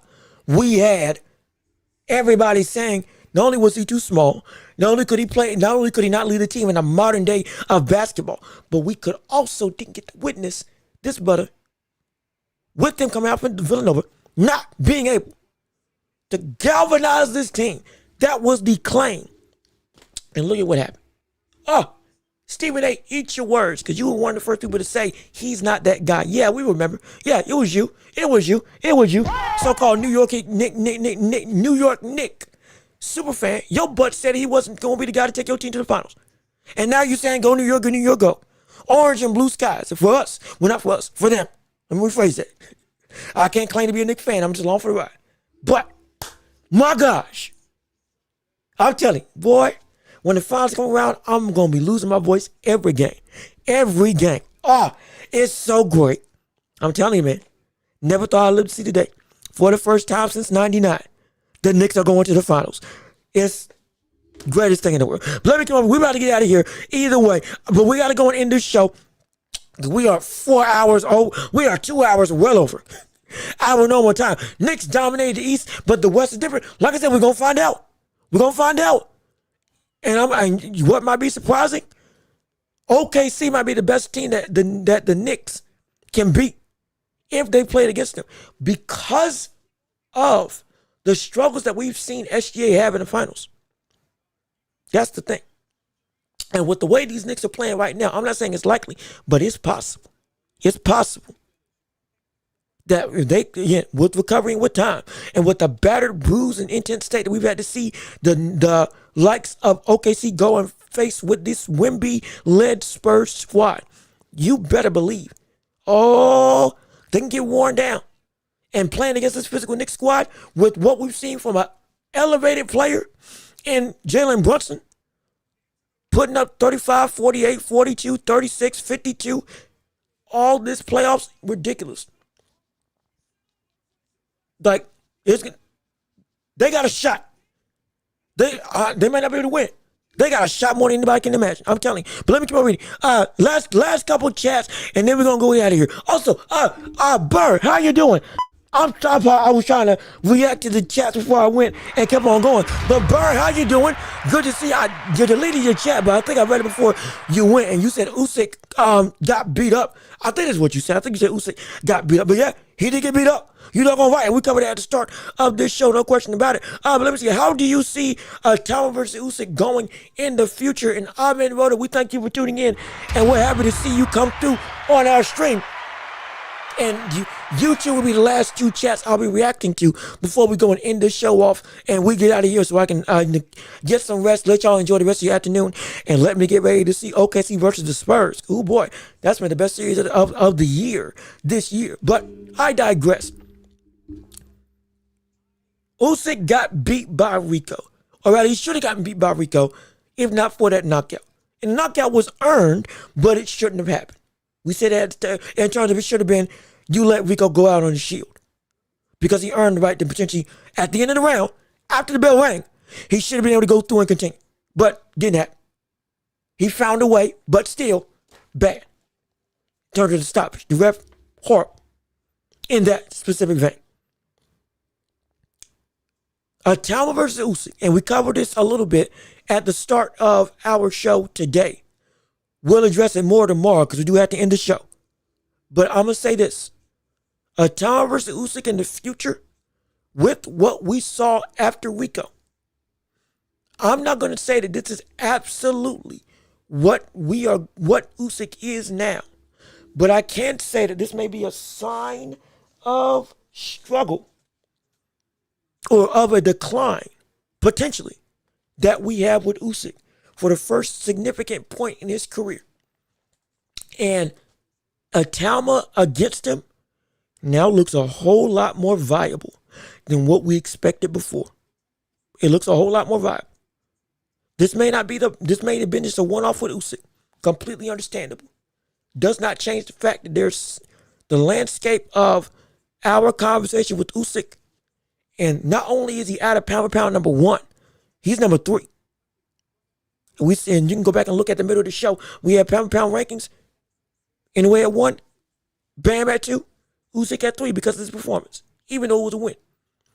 And Caballel and Italma are now 2 of the biggest, not young threats, the biggest outright threats that Usyk got in front of him. Because both of them can emulate some of the same principles. Don't fight like Rico, please don't. But they can emulate the same principles that made Rico have success even against the unprepared way, or even adjacent to the unpreparedness that we saw Usyk have in this fight, because he was out of shape and for his weight and for his makeup of body, and he couldn't move around the ring. He couldn't go and really wasn't utilizing all the normal Usyk instances that we've seen him do over the course of his entire career. This is a sign of potential change that we got to be present about and we got to be aware of. I'm not saying it's set in stone, but I'm telling you, it is a danger. And Atalma is more of a danger than we've ever recognized before because of this fight with Rico. And Usyk versus Caballero, same thing. I can tell you this right now. Usyk is beatable. And in what we thought was an unbeatable scenario, Usyk is human. Even more than that, there's two people right now that look like they got the tools that they may be able to actually do it. And without losing the gas pedal. Even when Usyk finally does click into that sixth gear. So it's going to get dangerous, man. It's going to get very dangerous. So be on the lookout for that. And we're going to talk about it more as the week goes on this show this week. But we got to get out of here. We have 4 hours. We did 4 hours of a stream. We did not mean to. It just happened like that. And we were just, so enthralled with our conversations. But we got to go and end this show with a bang. And we appreciate all of you joining in and listening to our live stream. But we got to get out of here. So with all of that being said, this has been another episode of Watch Up With Me, your host, Jean-Luc Welch. We appreciate all of you coming in and joining our live stream today. It's been a pleasure. It's been a joy, and it's been an incredible time with you all on our show. Leave a like on the stream before you get out of here. It means the world to me if you can come and support the channel by liking the stream and subscribing to the channel. Thank you to everybody who came in and chatted on our show. All of you all, Matt Borgeson, who supported and did super chats for this channel. I think you were the only one, I believe, if I go through the tally. But you did a wonderful job. We appreciate the alms to the Empire and everybody else who participated in our show today. You all helped make this show so incredible, so phenomenal. We are clapping up for yourselves as you all helped to make this show so grand and worthwhile in our conversations. Absolutely. And we appreciate it so much. We can't wait to see you all come through and keep on supporting us as we continue to do this show every tomorrow and Friday afternoon, same time, same place, same exact channel. Be sure to go ahead and if you want to support the channel, we got Cash App, PayPal, links in the description down below. If you would like to support us and have us funded, because we're funded by you, the people. You all are the ones that drive our show and make it possible for us to keep on doing this and have this show be the best that can be for you all to witness and enjoy. We appreciate it. Any amount will do and will be supported or will be invested back into the show to make it bigger, better, and stronger for your viewing and listening pleasure. And it helps me to pay the bills on the side. And please be sure to rate us 5 stars wherever you listen to podcasts, Apple, Spotify, you name it, we're there. We're not, if we're not, tell us. We will get there absolutely. And you can listen to us on the go, in the car, on your job, wherever you may be, with your boss. I don't care where. This is the place to be in all or for all of your sports needs. And we can't thank you enough for being a part of our live stream. We hope you made your day a little bit brighter and a little bit better. But please, one last act of action. Subscribe to the channel and join this empire. And I've been Jean-Luc Welch. Y'all have been absolutely wonderful. Peace. Be safe and be blessed. Peace. Oh gosh, and love. I almost knocked over my computer. Peace and love. We are out of here. Yes, sir. Salute to you. We are going to see you all on Thursday afternoon. Be safe, be blessed, and we are out of here.